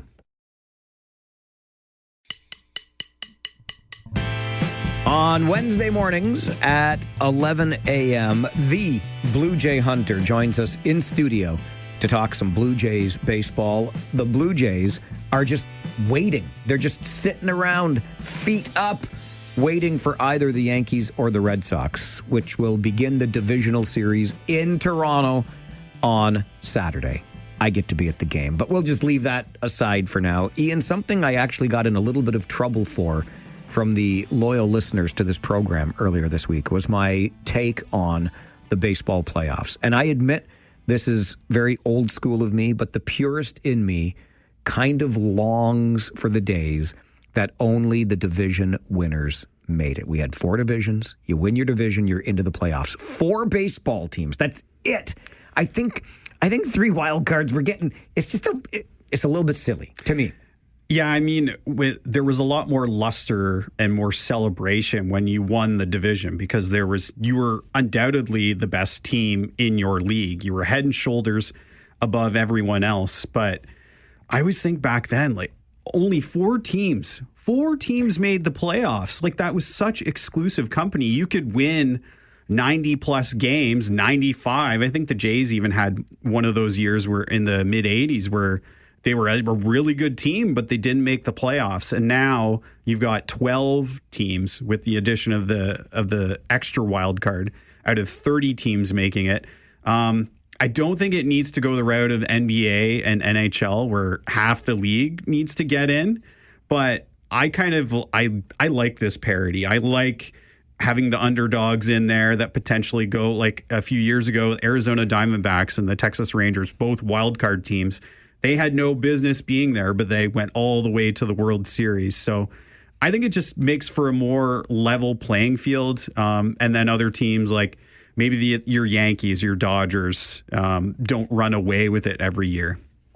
And I understand keeping fan bases engaged longer into the season, right? Because under that old system, by July, you could be out of it. And so what's the point of going to the ballpark? Right. And then the other thing, too, is I find it brings a little more engagement, especially at the trade deadline. There's now all of a sudden a lot more buyers. If you only had 4 division winners, there's only a handful of contenders in that situation, right? And there's not a ton of players switching teams, whereas this year you had teams that were on the periphery even buying that probably had no business buying, and yet they ended up parlaying them into a playoff spot. So I think it ultimately makes for a little more excitement. But yeah, when you look at those division banners at Rogers Center and you see how many divisions they won, that was a juggernaut, undoubtedly, right? But in this era of baseball, especially with the AL Central this year, with what happened with the Tigers and the Guardians, I mean, that was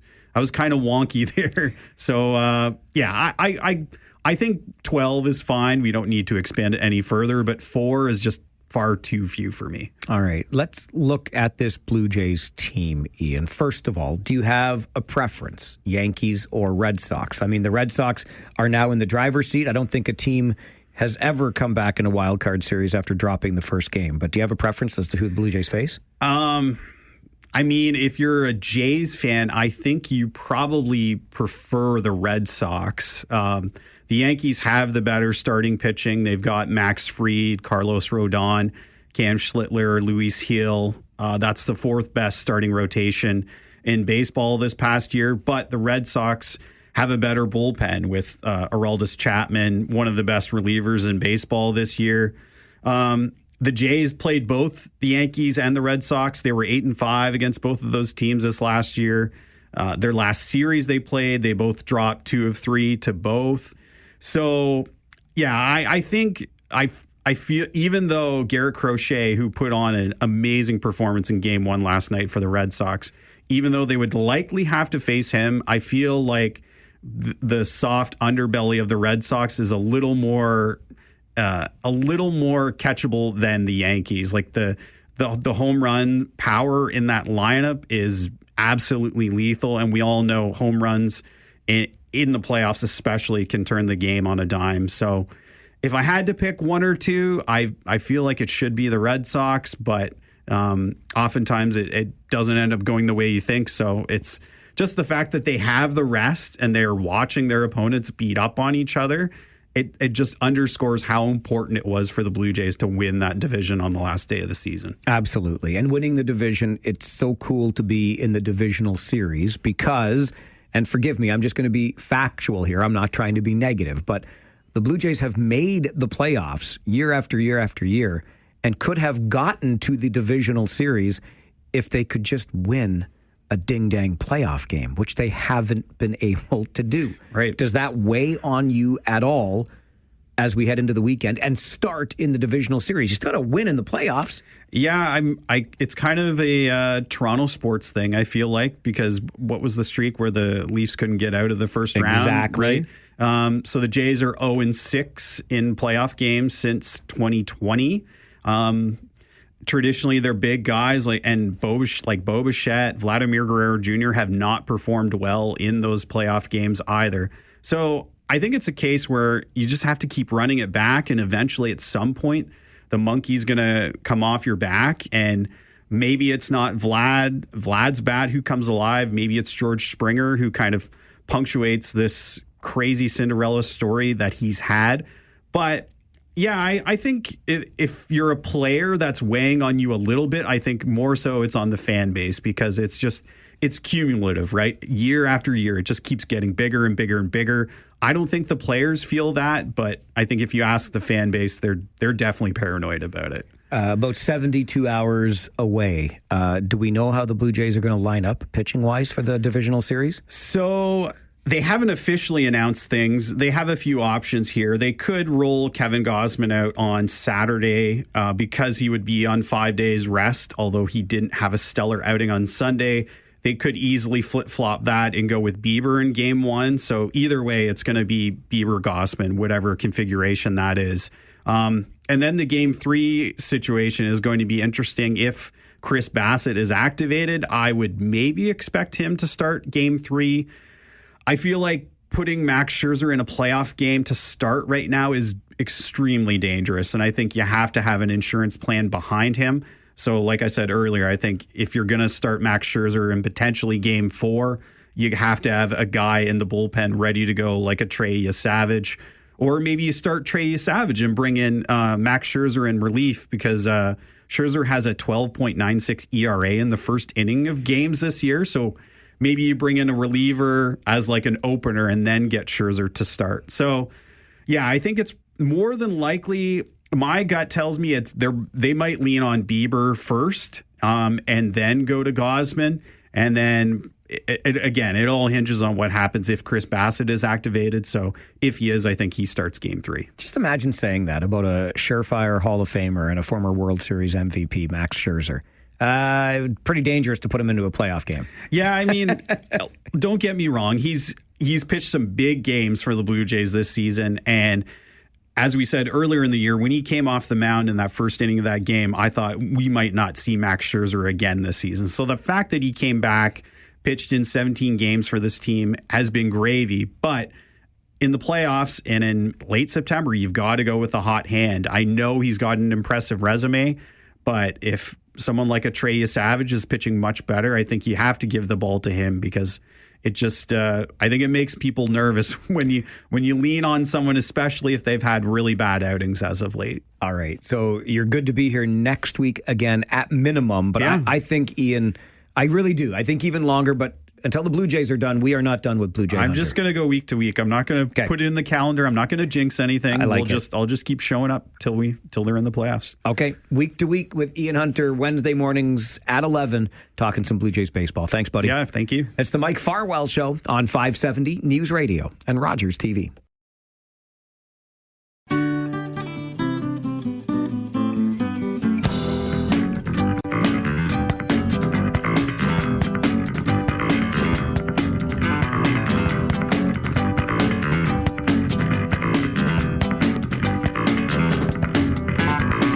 I'll be the roundabout.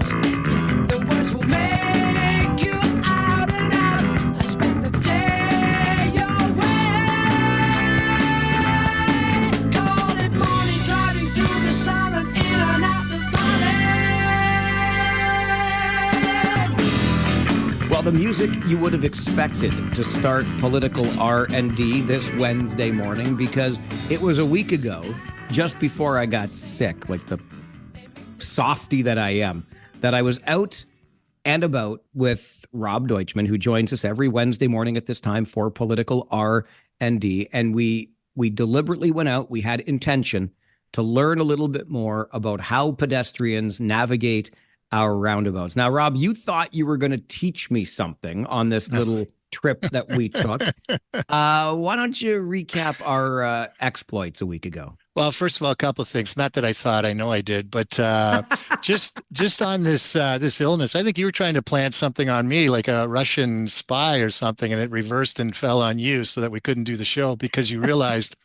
I think you realized how right I was and how wrong you were. I would say I will admit to realizing that you were not wrong. I still think that my point stands, but it's not as bad as I thought it was out there. Yeah, I look at first off, I mean, the initial issue is where do you put the crosswalk in relation to the roundabout? And I totally understand that.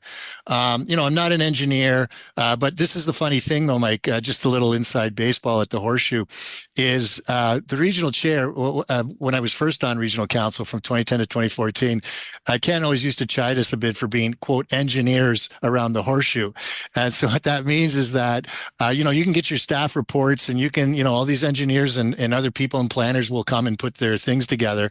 But, we're sitting around that Horseshoe, the 16 of us, and you've got, someone who's in insurance and someone who was in politics a long time and someone who's a lawyer and other things and other professions, right? Any profession, no engineers, but we all have an opinion on how many lanes there should be or where the exit should be or what have you. And then right at the Horseshoe, we're changing everything. So it's kind of like the engineers at the Horseshoe, as like Ken would like to say. And in fact, the roundabout you and I visited was probably one of the first things where I realized as a counselor, wow, you can make a change to things like that, because that roundabout at Blockline and Homer Watson, the notorious one, we'll say, originally was planned to be a roundabout that had 2 lanes for a quarter, then 3 lanes, then 2 lanes, then 3 lanes. And as a personal injury lawyer at the time, this is 2010, remember, and roundabouts are fairly new because we had the roundabout dance that my friend Brian Stortz was trying to promote. And we're like, look, I'm like, well, people aren't going to understand what the heck is going on here. And so we were able to get it down to just 2 all the way around. Now that caused its own problems that talk about because of that sign you noticed about telling people to wait for all vehicles to leave before you proceeded. But the issue about where the crosswalk goes, that really wasn't something that we talked about around, and we left that to the engineers. And when you look and do your own, and listeners can do their own Google search, and ask like ChatGPT or someone, where are roundabouts, where are crosswalks located in relation to roundabouts? And the majority of the response is 10 meters, or it's sort of like a car length just outside the crossing line. And when you start to think about it, it makes some sense, because what you're trying to do is you're trying to put the crosswalk in a location where cars will be at their slowest speed, okay, in relation to the roundabout. And that's why you've got the raised crosswalks that they're now adding too, because that, again, as Doug Ford is telling us, those and some flashing signs are all you need to slow traffic down on our roads. But speed bumps do slow people down. And as you're coming to a raised crosswalk, one might say it helps elevate the appearance of the pedestrians as they're crossing, but it also forces cars coming into the roundabout to slow down. Now, you tell me, what was your experience like when we were riding around continuously inside the roundabout? I love what you just said about the crosswalk being at the point where the vehicle is moving its slowest, because my perspective on this, and we got the chance to talk, and it was great. It was really good field research. I appreciated the opportunity. My perspective always was moving that crosswalk further outside of the circle, even further than the 10 meters or so that it is now, so that the driver's eyes are straight ahead as opposed to watching for the vehicle traffic coming in. But the way you just described it, I think is perfect, that the vehicle is at its slowest point as they're starting to make that exit or even coming into the circle. The thing that got me, and I shared this with you too, my general perspective on roundabouts is when I'm using them in the morning, on the way to work, in the dark, and there's not as much traffic out there.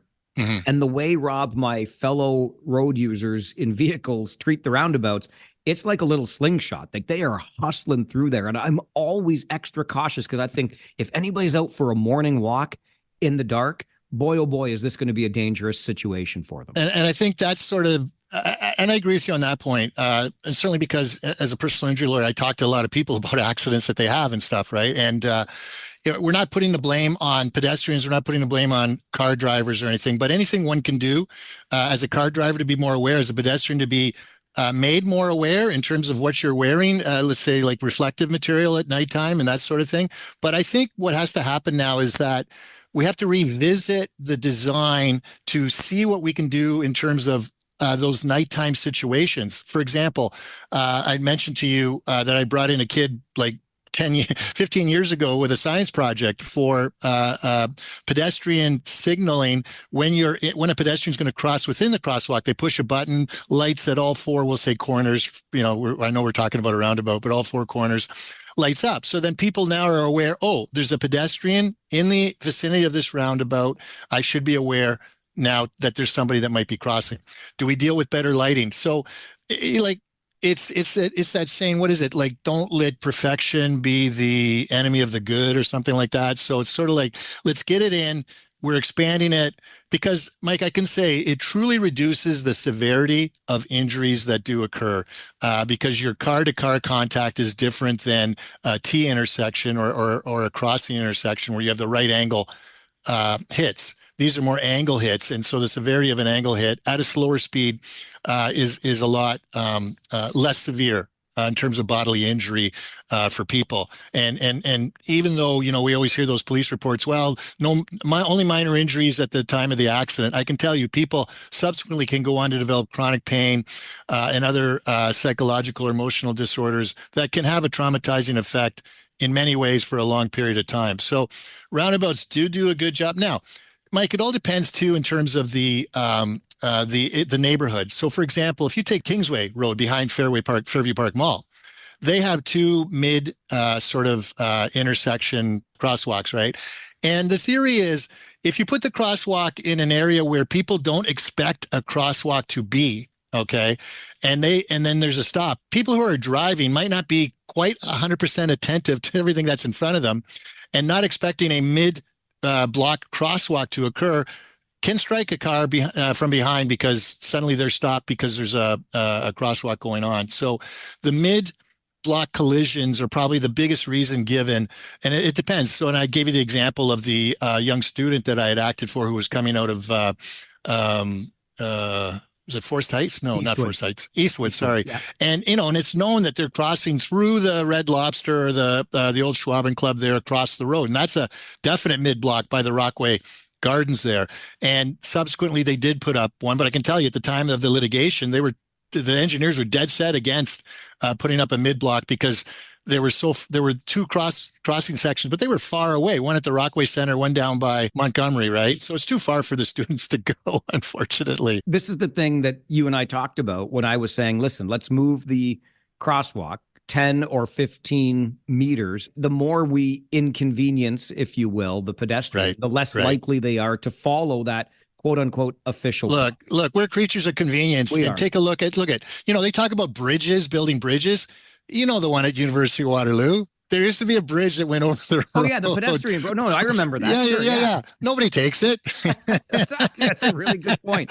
Nobody takes it. I never took it either. I used to go to the school too late. I went to Laurier, but I'd go to Waterloo for some research or whatever. You park in that parking lot on the one side of the road and you just cross the road over into the, but no one takes that bridge that goes over the University Ave. And that's the thing. It's what's convenient. This is the other thing that was really enlightening to me. And that was being at one of these roundabouts, including one that is that busy at rush hour / school letting out. You couldn't injure somebody in that roundabout if you wanted to at 3:30 because everyone was stopped. Yeah, everyone was stopped. The traffic backup. Forget improving traffic flow. You can't move for love nor money in that thing. Yeah. No, it was tight. It was. Sure. All right. One more quick thing before the break. I think, in fairness, regardless of where, and I have come around, I don't think that the crosswalks are in a bad place necessarily, but clearly by the fact that we are retrofitting some of these with the raised crosswalk, with the lights, all the work that's being done on these three roundabouts to improve safety for pedestrians, clearly we didn't get it perfect the first time for sure. Right. And it goes back to what I said, though. Like, it's like anything, Mike. You look at legislation, laws, they're changing all the time because they change with the times. We put in what we think we need, and then you can only tell by practice what happens, right? And then see what's going on. Like for example, they've added the sign that said, wait for both lanes to clear before you proceed into the roundabout. That sign is, I think, only at that intersection because they had a human factors expert come in to take a look at what people generally do. And they realized that cars were turning into the roundabout before both lanes were clearing because we were so used to what happens at a regular intersection. We're only watching the one lane and making a turn to the right. And we're not looking at both lanes because if the inside lane is clear, we'll inch our way in. Well, that's not what happens in a roundabout. Right. Because from that inside lane, you can still go straight through two lanes. Exactly. Yeah, you're crossing two lanes. All right. That's why I didn't want 3. 2 is plenty. We're still having a hard time getting used to 2. Rob Deutschman joins us every Wednesday morning, 11:30 for a little political R&D. Something else I want to get into with Rob that he alluded to. Not every counselor is an engineer, right? And another question, I'm just going to throw the curveball at him. What happens when a municipality runs out of ability to borrow money? They can't run deficits, but we'll talk about that as we continue with Rob Deutschman. Political R&D this morning on the Mike Farwell Show. This is 570 News Radio and Rogers TV.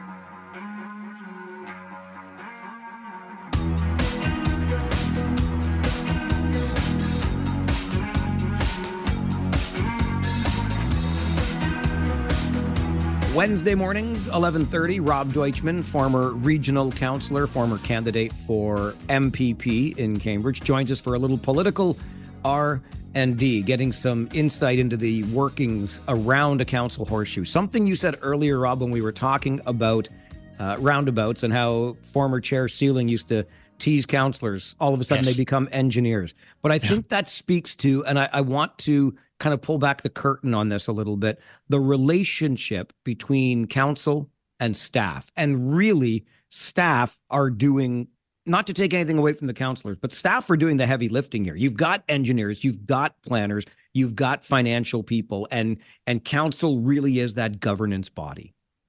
Oh, totally. I mean, let's step back for a sec. When you are running in an election and offering yourself to the people and saying, I want to be your elected representative, you're not saying, like I didn't say, I want to be your elected representative because I'm a lawyer. I don't hear people saying necessarily, although we could probably use more accountants on council, but people don't necessarily say those things. It's more elect me because I think I have common sense. Like I've demonstrated in my past, in things that I've done, run a business successfully, have a family, maybe coach in your local community, volunteer in your local community, show commitment to the members of your community, serve your community in some capacity. And so when you get elected, you're not necessarily an expert in any of these particular fields, but now you're dealing with issues like, road engineering, water, okay, making sure that we have a safe water supply. I'm no expert in water, waste collection and the environment and climate. Okay, so you're dealing with these suddenly heavy issues, homelessness, and how to deal with drug addiction. No experience in any of that. I mean, I don't have a personal experience with that, I'm happy to say, but, others do in terms of family members or what have you. It's a very sad situation. So, we can only rely on our personal experiences, and we have to rely on staff to make sure they have the expertise to let us know, what in legal. Okay, even though I'm a lawyer, I'm not a municipal lawyer, so I would have to rely on legal counsel at the region to tell us what is happening, what's going on. So it's not so much that, sure, staff is doing the heavy lifting because that's their job. Okay, don't forget we're part-time counselors. There's only one full-time person, that's the regional chair or the mayor, but staff is there full-time, and staff has departments. Counselors don't have, like at the region, we had one assistant for, we'll say just even the at-large counselors, which is like 8 people. We'll say the mayors all had their own assistants through their municipalities, and the regional chair has a staff as well. So we don't have a staff. We really don't have the ability to do research other than on our own. So we do have to rely on our staff in the departments and their experience. And so that's why I can give you an example. We had to deal with this current term of council, an issue came up about development in the Southwest Kitchener area. And a developer came forward with their hired experts to talk about the impact that this development might have on the groundwater supply and the filtering of the groundwater in this certain area, recharge area. I mean, I don't even know enough about it now to comment on it, but basically, there was the developer and their experts. And I just said to a commissioner, our Commissioner Rose, I said, tell us about the people we have in our staff. And she outlined the background and the experience and the education and the training and expertise that our own staff have. So the whole point being is we have to be able to rely on staff to provide us with the information that we need. And then we ask our questions. It's like any board of directors. Okay. The board of directors receives information from the heads or departments of their company. They ask the questions, and then with their experience and background, try to come to a decision on what to do. And board of directors may not necessarily have experience in all of the areas. And I saw this on the hydro board. People may not necessarily come with the experience of hydro, but they have the experience of business in general to make these decisions. All right. Before I let you go today, Rob, and we might need to explore this further on a future segment of Political R&D, but a lot of talk lately and on the show today about government finances. Federally, apparently we're on some sort of cliff, an unsustainable path. Provincially, the deficit's ballooning. We are. Agreed. We are. Municipally, absolutely. We know that municipal governments cannot run deficits, but they can borrow money, correct? Yes, they can borrow. So what happens if they run out of the capacity to borrow, if Moody's downgrades them or something? Okay, so first off, the credit rating agencies really focus on the region, because any borrowing any of the municipalities do is through the region, okay? Because the region gets the best rate. So if you want to borrow money, do that. Now, it was always interesting to me when the auditors came in every year when I was mayor back in North Dumfries, they would say to us that it was amazing the capacity to borrow that we had. And I would say a lot of municipalities have a large capacity to borrow. It's just you don't want to, because then you got to take on the debt and everything else. But here's the thing. Banks or whatever institutions that will lend are favorable to lending to municipalities because they know at the end of the day, it's sort of like that story with the parish priest, Mike, where he has to fundraise and he looks at the congregation. And he says, well, we need to put new carpets in. The good news is we have the money. The bad news is it's in your pockets. And that's the whole thing with municipalities. They know the money is there and they know it's just a matter of raising property taxes to get it at the end of the day. But I mean, look at Woolwich, look at Wilmot, look at the property tax increases they're talking about. Look at what's been happening at the region recently. These are high levels and they may get to unsustainably high levels. And now you're seeing the province. Well, look at just recently, Kitchener said because of the development charges changes, they're $60 million short in what they need. Well, who's providing that money? Is the province going to cut checks? I think we have a real problem with a lot of provincial interference. Focused on things that are not necessarily things they should be focusing on. We really need to focus on the financial model of running governments in our province and in our country. But I'm talking about it from a Kitchener, Waterloo, Cambridge perspective or Waterloo Region perspective, and the province here in Ontario. And we need a better focus on that and a serious change to how we're doing things here. I would agree wholeheartedly, and maybe we can explore that further down the road. For sure. Always, Rob, it's fun. Thanks for being here again. Yeah, okay. Thanks. Hey, we'll have to figure out what our next road trip's going to be. I can't wait. There's so much fun with you, Rob Deutschman. Political R&D, Wednesday mornings, 11:30 here on the Mike Farwell Show. Talkback is coming up. Stay with us on 570 News Radio and Rogers TV. Take out the papers and the trash, or you don't get no spending cash. If you don't scrub that kitchen floor, you ain't gonna rock and roll no more. Yakety yak. Don't talk back. Just finish cleaning up your room. Let's see that dust fly with that broom. Get all that garbage out of sight, or you don't go out Friday night. Yakety yak. Don't talk back.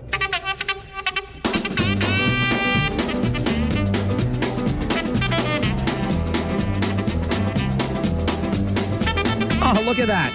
Just into my inbox from our friends at KW Oktoberfest. They must have known that during that update with Matt Hutchison in the 570 News Center, I was cyber slacking, looking at all things Oktoberfest on my phone. I'm sorry, Hutch. I pay attention. I do. But I'm just in the spirit of Gemütlichkeit already. I'm ready to roll out the barrel and do some oompah. Michael Pinball Clemens is going to be the Grand Marshal for this year's KW Oktoberfest Thanksgiving Day Parade. Did I ever tell you about the time I went jogging with Pinball Clemens? Don't stop laughing. I jogged, past tense, I know. All right, very quick, very, very quick on the story. I did. I ran. I used to run a lot. I trained for a marathon. This is not a joke. This actually was me 20 plus years ago. Blah, blah, blah, blah, blah, blah, blah. And in the course of running my half marathon in preparation for my full marathon, I guess I was in Pinball Clemens's neighborhood in Burlington. And as the whole pack of us were jogging one way, there went Michael Pinball Clemens the other way, probably wondering why all these people were in his nice neighborhood. Anyway, that's my story about jogging with Michael Pinball Clemens, who is going to be our Thanksgiving Day Parade Grand Marshal, just announced moments ago by our friends at KW Oktoberfest. This is me talking again. I've already been accused via email from Paul of talking too much, especially when it's your turn to talk. And it is. That's what the Talkback Hour is for. So I'm going to shut up and only respond to what you have to say, okay? During this 60 minutes of open line radio. You make the call, start the conversation. I'll just listen and engage. 519-570-2545. Star 570 and 1-800-570-5715. Jersey Bill, you get to start us off this afternoon. Good afternoon. Yeah, actually, what I find even more strange is that you said you once were in a makeup chair next to Osmac, that attractive sports reporter for Sportsnet. Is she attractive? I didn't notice. I was busy getting my makeup on. They have to put a lot of foundation on this forehead, Jersey Bill. It's true, though. I was. I'll tell that story another time. I would say it's a Beauty and the Beast, but you're not quite as large as the Beast was. Well, listen, you haven't seen me lately. I'm trying to trim that barrel, too, as I get ready for my schnitzel and strudel at Oktoberfest. But, yeah, well, on a serious note that I'm calling, I tell you what, I am just shaking my head over that ridiculous thing that happened yesterday. Saying nothing about the shutdown. That's another matter. But the enemy within, all these Billy? Generals back for this, whatever it was, pep rally or listening to his, one of the ridiculous speeches of Mr. Trump. But the whole thing was just horrible. And then to say that he's going to that we should turn the army, send them into the cities, and that would be a great. I've seen training. They do train for urban warfare, but they train for urban warfare outside the United States, not inside it. It's really shocking. It is. And when I heard the language that President Trump used yesterday, invoking the whole enemy within argument, oh my goodness gracious! Like I can't believe, Billy, that this is the person that we've elected south of the border. Yeah, it just my wife keeps saying, "Oh, you're never going to see me down there again as long as that guy's in office." but it's not only that. It's like he was actually the Secretary of Defense, or Secretary of War now. He's actually saying, let's not worry about rules of engagement. You're there to break things and kill people. Just think, those two incidents that I called you about before, they both were people who were in the military, and they decided they were going to use their weapons against other Americans. And if we have and if we put this kind of lawlessness as part of the way that the U.S. military operates, my goodness, what we've seen so far will pale in comparison to what's coming down the road if we're saying that you just shoot first and ask questions later. Oh, and besides that, to say that the people that fought at Wounded Knee, they actually fired their artillery at pretty much defenseless old men, women, and children. That was worthy of Medal of Honor, and we should honor them, and we should see the people they killed as the renegade enemy. It just that happened. That when I think about the Truth and Reconciliation, and then the Secretary of Defense does something like that, it's just crazy. Billy, appreciate the call, and listen, I'm glad that you're speaking out about what it is we are seeing south of the border, because it brings to mind, and I think very understandably, the prospect of civil war south of our border, the divisive nature of the language used by the Prime Minister, us versus then the normalization of the National Guard on the streets of Washington and elsewhere. It's frightening stuff. It really is. And quickly, if you don't mind the rapid change of gear here, I just always I think of you sometimes if you're just kind of passing by the show and tuned in for a minute and you hear a random reference to Ivanka Osmak and me getting my makeup done next to her, and you're wondering, what the heck are these people talking about? Allow me to indulge you in the rest of that story, as the great Paul Harvey would have said, and now you know the rest of the story. So I have been so lucky in the course of this crazy career that I have been journeying on now for, my gosh, it's been 30 years. And one of the things I always wanted to do when I started out in this business was work at Sportsnet 590, The Fan. The Fan 590 back in the day. The Fan 1430 when I started listening to it. Thank you very much. But I just thought, if I can get to the biggest sports station in the country, I will have accomplished something in this life. And I applied, and I applied, and I applied, and I got rejected and rejected and rejected. But finally, I wore them down. And I did have the privilege a little more than 10 years ago now. My goodness, it was between 2011 and 2013. I was there doing the morning show at Sportsnet 590, The Fan. And part of my job, after I was there for a little while, was to go from the radio studio at the end of the show, which was 9 a.m. We were on from 5:30 until 9. And at the end of the show every day, we'd have a meeting. And then about 9:30, I'd head downstairs, literally downstairs in the same building, from our radio studios for the Fan radio station to Sportsnet, the studio you still see on Channel 22 today, right downstairs in the same building. And I would do a sports update for our City News TV channel that would run on a loop through the rest of the day. So I had to do the update live at 10:45. So I'd finish the radio show, go down the stairs into the Sportsnet studios, meet with a producer/editor who had put together a highlight package for me. We'd go over the script together so I knew what I wanted to say and how to say it. And then then I'd have to go get my makeup done. Because that's what you do when you're on TV in Toronto, I guess. And I didn't have to do my makeup myself. I would sit in a chair and somebody would do the makeup for me. And whilst doing that, sure enough, the rocket scientist herself, Ivanka Osmak, she's a rocket scientist. That's not a joke. She was going to be, could have been designing rocket ships. Instead, she thought she'd try this sports thing. But she was getting her makeup done in the chair right next to me. And we would chat for just a few minutes as we went about our business. And let me tell you, one of the nicest people I've ever met in this business. And I've met lots of nice people, a few not so nice people, but Ivanka Osmak ranks up there as among the very nicest people. We had some great conversations, and that is how I ended up in a chair getting my makeup done next to Ivanka Osmak. So now you know the rest of the story. And we continue Talkback with Grant this afternoon. Hello, Grant. Hello, I enjoyed listening to Miss Mary yesterday. Her description of the picture and his curriculum activities. Oh, my goodness.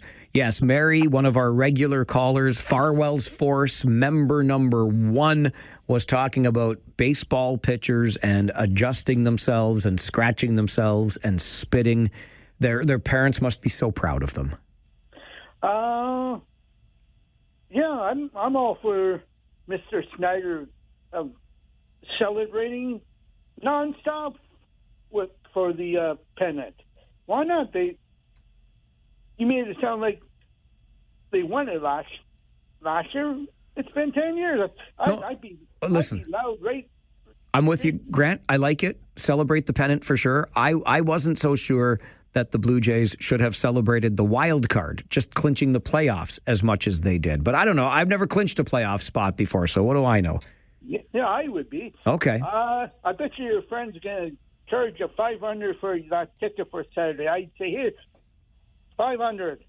$500. You're going to charge me $500 to go to the game on Saturday? Why not? All right. Goodbye, Grant. Here's the thing. I was just saying a moment ago, and please don't get upset. I'm not trying to be boastful in any way, but I was just saying a moment ago about some of the people and experiences, the people I've met, the experiences I've had in this business. Well, I've also had the opportunity in life to make some great friends, and these particular great friends have spoiled us, my beloved and I, for years with their very nice tickets. I won't even tell you how nice. Just trust me. They're nice tickets to Blue Jays games. So we get treated to a game by them once every summer, and we thoroughly enjoy it. And this summer was no exception. And then wouldn't you know, the Blue Jays clinched the playoffs, and their playoff ticket opportunities come up. They share these very nice seats with other people in their business. And anyway, they said, listen, if the Blue Jays win the division, we have tickets for October the 4th, and we would like to take you to the Blue Jays game. And so we were cheering for the Blue Jays because we're Blue Jays fans, and we were cheering for the Blue Jays because we're selfish, and we wanted to go to the game on Saturday. I don't think they're charging us $500, Grant, but we're going to cheer like we paid $500 for the seats. I promise you that. This is your Talkback Hour, where phone lines are open to you, and you get the chance to start the conversation on the Mike Farwell Show, 570 News Radio and Rogers TV.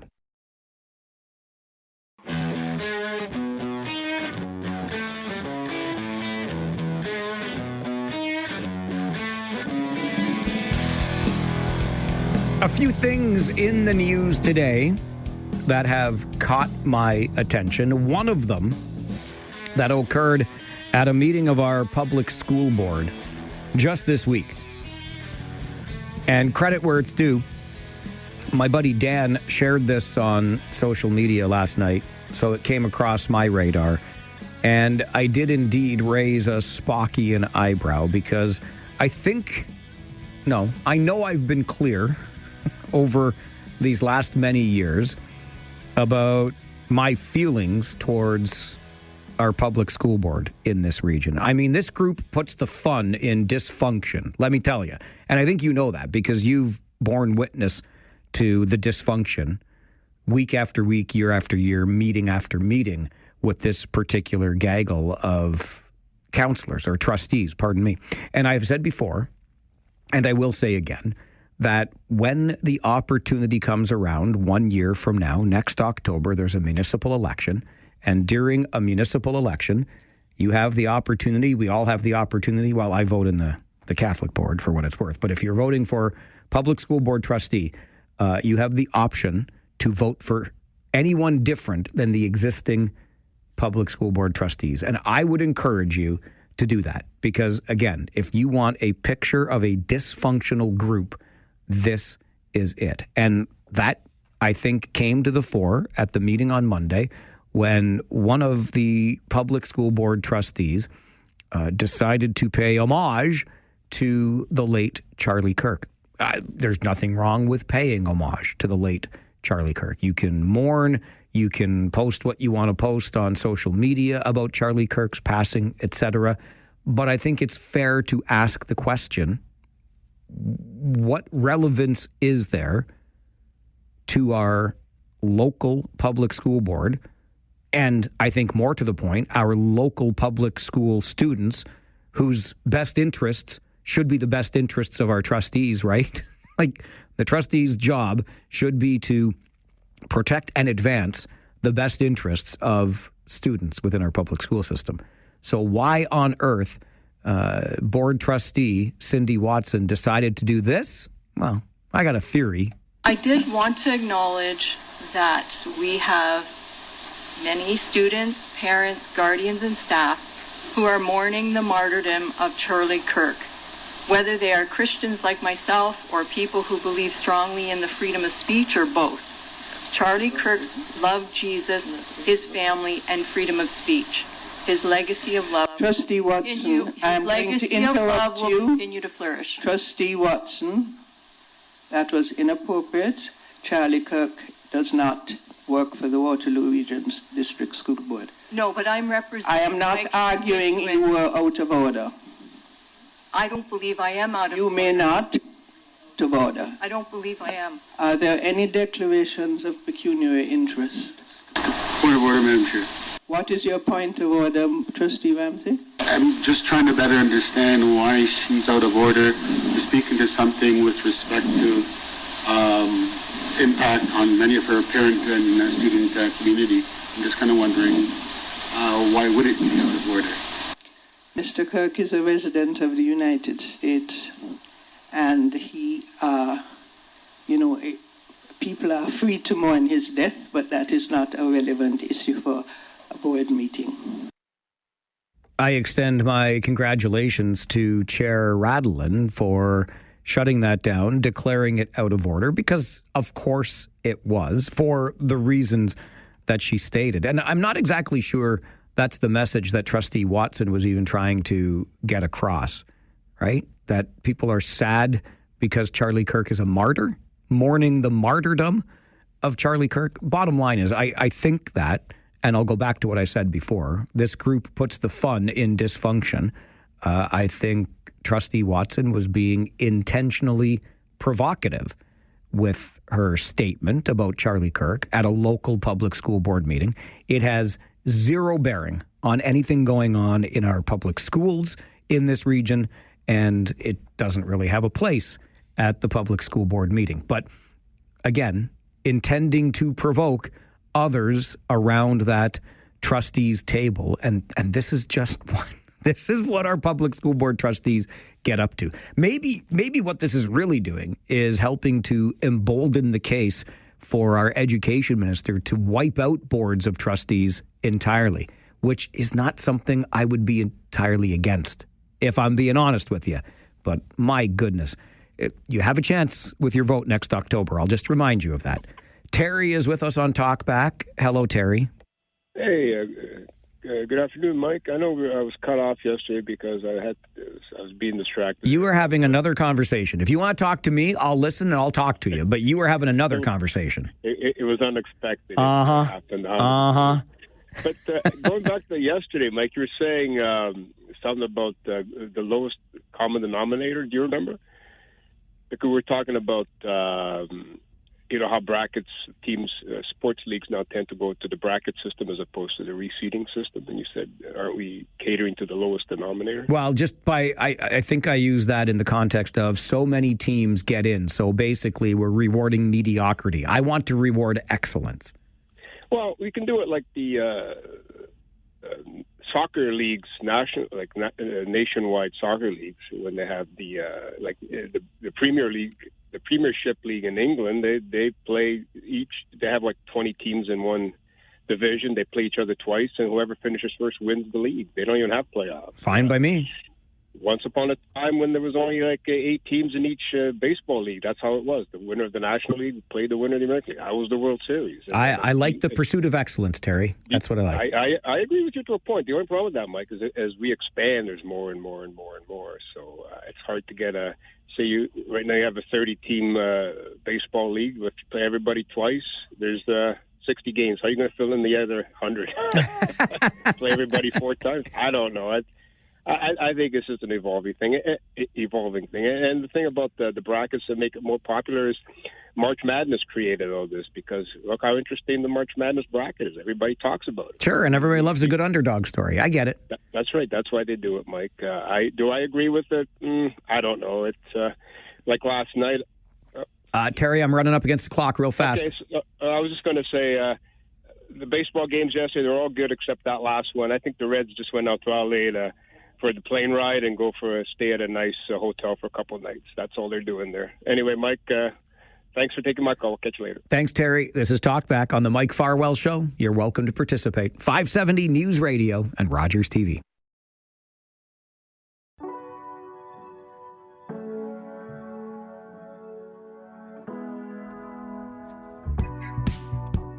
Talkback is your opportunity to start the conversation. Give us a call.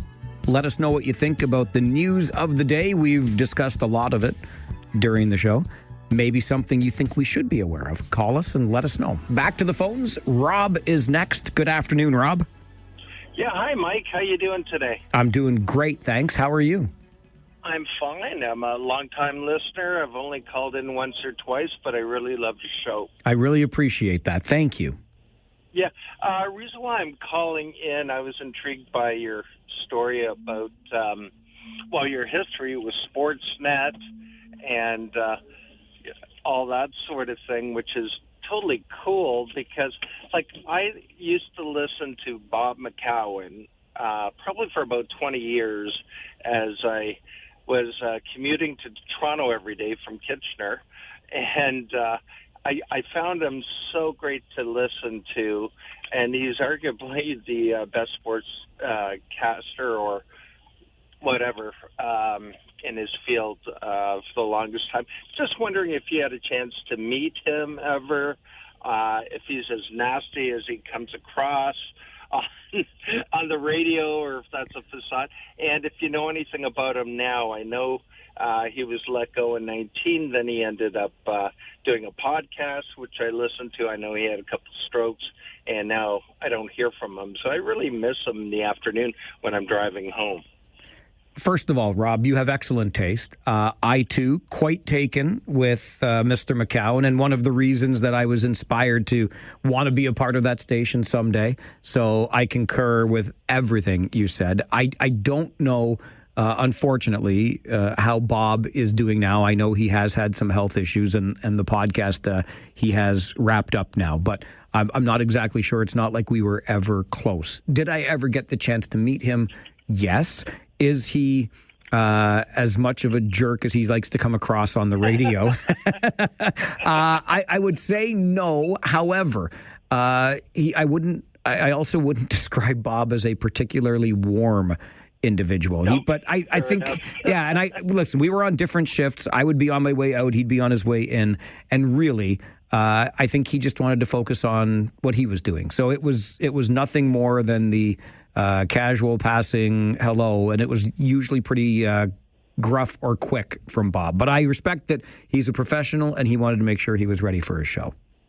Sure. Good times, too. Oh, my gosh. They were great times. We had a hell of a cast there at the time. We really did. Yeah, absolutely. Okay, thanks a lot, Mike. Anytime. Rob, I appreciate that. Happy to answer questions like that anytime. One of these days, I've been keeping it in my back pocket, along with not specifically, an ask me anything sort of time. But you're always welcome to do that if you're curious about something. But I think in the not too distant future, I'm gonna screw up the courage to just roast the host. We'll open the phone lines and give you the opportunity. This is not the opportunity. I'm not ready yet, and I didn't bring my suit of armor to work today. But we'll just let you give some constructive feedback, because it can't all be positive all the time.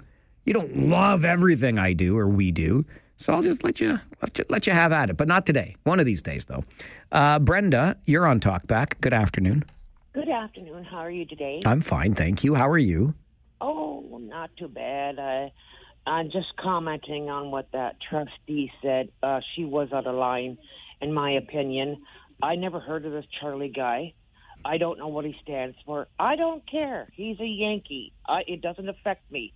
But she was out of line, and I agree that she should have been shut down, because there are more important issues, local issues, that should be discussed and brought up.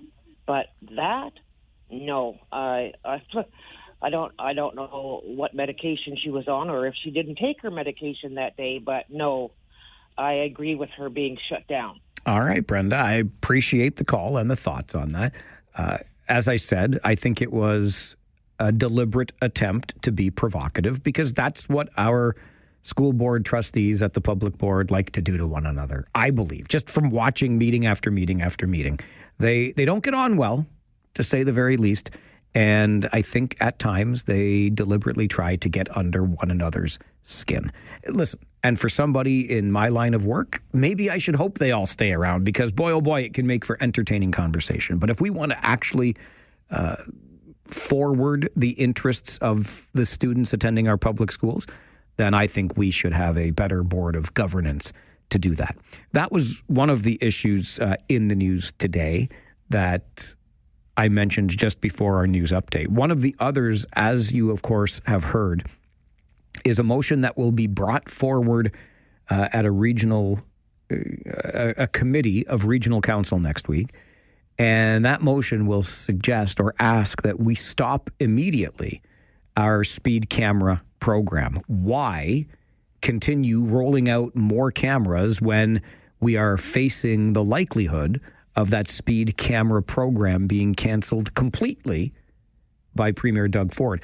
And I confess to being a little bit surprised as to where the motion originates. It originates with Regional Councillor Colleen James, who just historically, based on her voting record, I would have assumed is a proponent of speed cameras and everything they represent. And maybe that's the case, but she also sees the writing on the wall right now and thinks, you know what? Why continue down this path when we know we're just going to have the rug pulled out from beneath us? And to that end, then I would say kudos to you for kind of reading those tea leaves. We're going to have Councillor James on the show tomorrow to talk more about that motion. But speed cameras continue to make ripples in this community. A lot of folks last evening were very vocal on social media about my stance on the cameras. And you know how I feel. I think the region messed up the rollout and made it look like a revenue generation program as opposed to a safety enhancement program. If it was about safety, you would have put the cameras in statistically unsafe areas. But you didn't do that by and large. By and large, these cameras ended up on roads that have never seen a collision or even minor injury. And then you lowered the speed limit on that road, and you enforced that speed limit, that lowered speed limit, all day long, every day, year round. If that doesn't sound like a revenue generation tool, I don't know what does. But the other thing I mentioned in relation to this earlier today, and I will again now, just to remind you, I know that we can all celebrate the idea that we're not going to be dinged with a speeding ticket at 3 o'clock in the morning or at 3 o'clock on Sunday afternoon in a school zone, for example. And that's going to make us feel good because we're not losing 80 or 110 or goodness knows how much money for not obeying that lower speed limit. But overall, it's actually going to cost us more.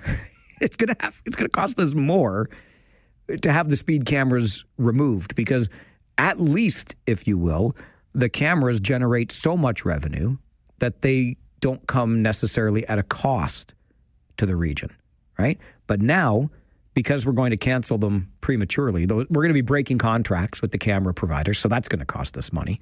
And then the Premier says replacing the cameras is going to be all this road infrastructure, right? He's going to create this fund that municipalities can dip into so that you can build roundabouts and speed bumps and all these other things. Well, where do you think that money comes from? Like, it's not the Premier's personal bank account that's funding it. It's our tax dollars. And if our tax dollars are being dedicated to this fund for road safety, where is it coming from? What's going to be shortchanged or otherwise changed? Or are we just going to raise the taxes so that we can keep pot A full while we give more money to pot B? I don't know, but I do know this. Canceling the program, as much as I'm happy to see it go, is going to be more expensive than maintaining the program. And it's just funny. Like, it's like a government comes up with an idea, knowing that even if it fails at the idea, which we have failed on speed cameras, it's no skin off their back. It's ours. It's our money. No matter what, we end up footing the bill. I got an email from Shafika related to this, because Shafika is quite concerned at a speed bump. It says Wellington Road around Highway 25. I'm not sure where that connection is, if I'm honest. But the point is, it was out in that area, so I'm thinking we're Halton Hills-ish by this point. And the speed bump was so aggressive that after she went over it, she heard something rattling in the car, and now she thinks she's got some pretty significant damage. And she's like, look, I'm a single parent. I'm looking for a part-time job. A speed bump of this nature is just too aggressive, and it's damaging my car. Now, how are we going to have emergency vehicles? And Shafika's email goes on from there. What are your thoughts on this? I would like to know. I love how Shafika and others have come to our show, because we know, as Farwell's force, we are a force for change, a force for good, a force to be reckoned with. And clearly she thinks we can solve this issue. I really don't have an answer to that, other than if you see a speed bump, go really slow. I hear your concern, but this is what the Premier says he's going to do in place of speed cameras. Appreciate the email, Shafika, and the calls during Talkback here on the Mike Farwell Show today. 570 News Radio and Rogers TV.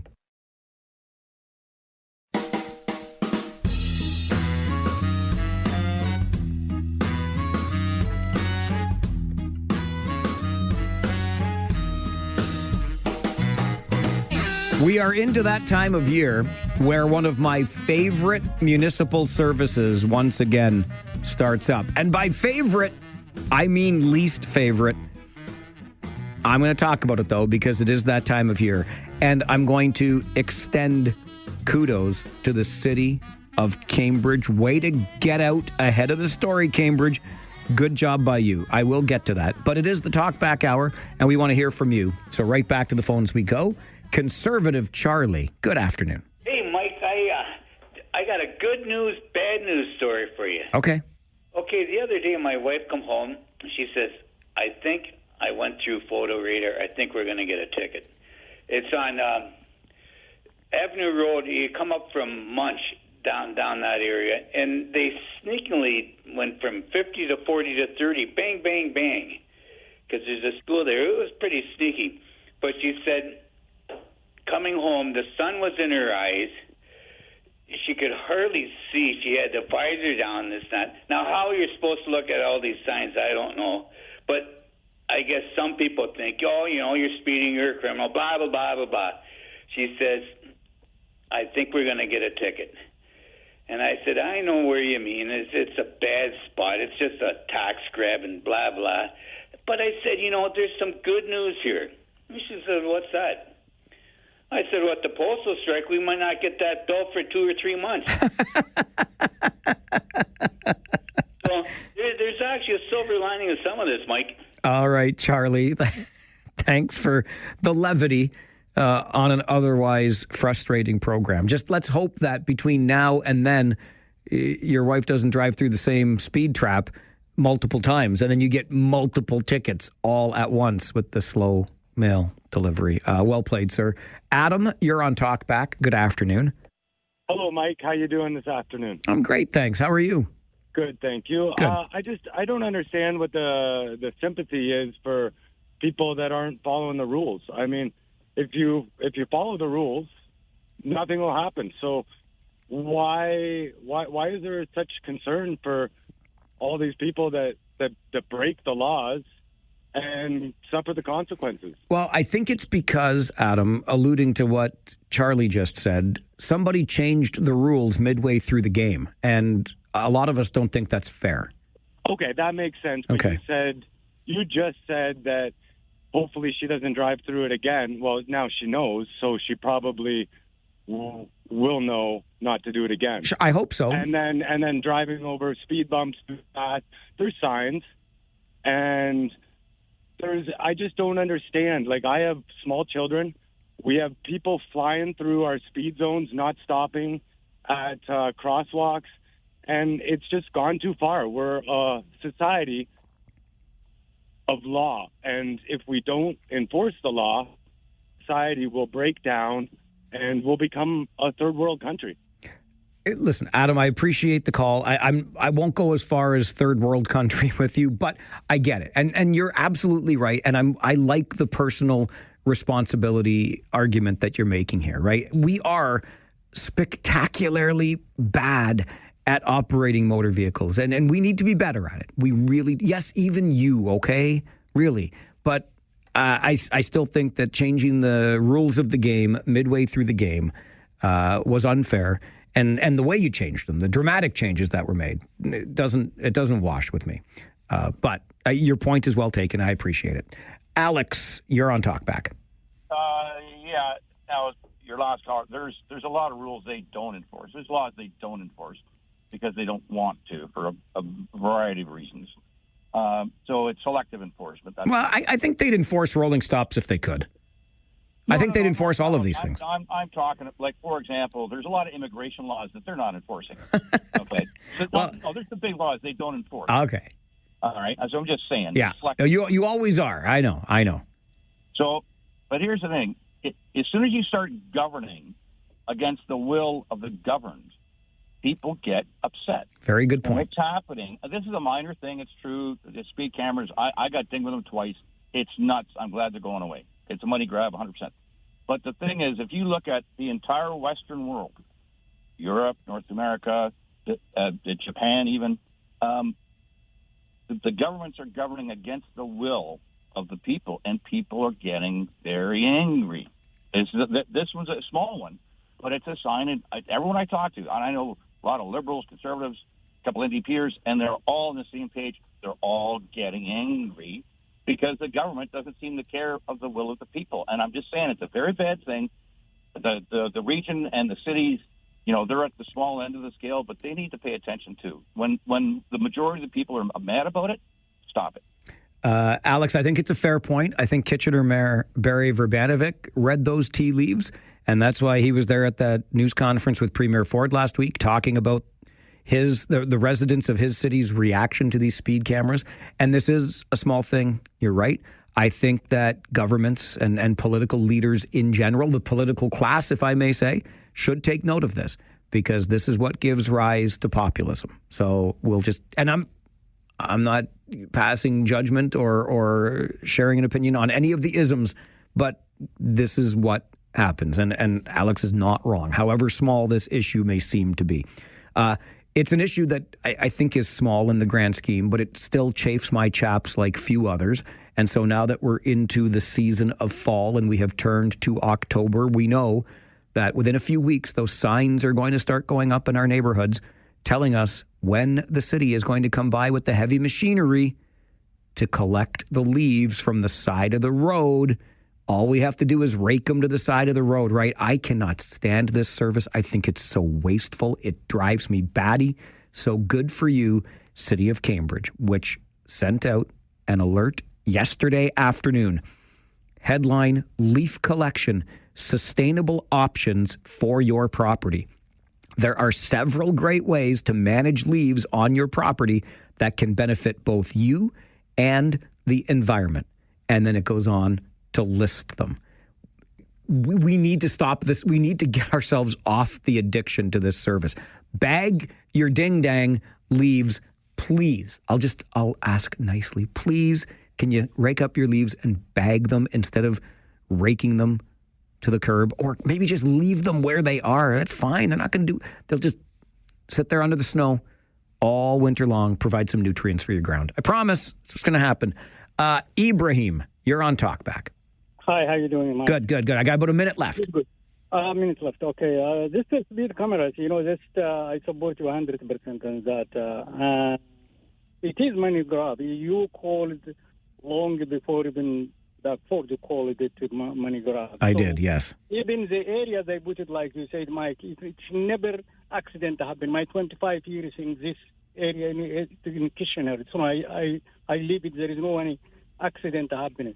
And some of those even the speed cameras you can't see from distance. When some of them even they put it in hidden, like under trees. Some of them at nighttime or cloudy rain. You don't see it from distance. Yeah, you know what? It's true. And then all of a sudden you're in the speed zone and you realize, oh my gosh, I better hit the brakes. Oh, it's too late. The camera already got a picture of me. I'm sorry I have to cut you there, Ibrahim, but I am fresh out of time.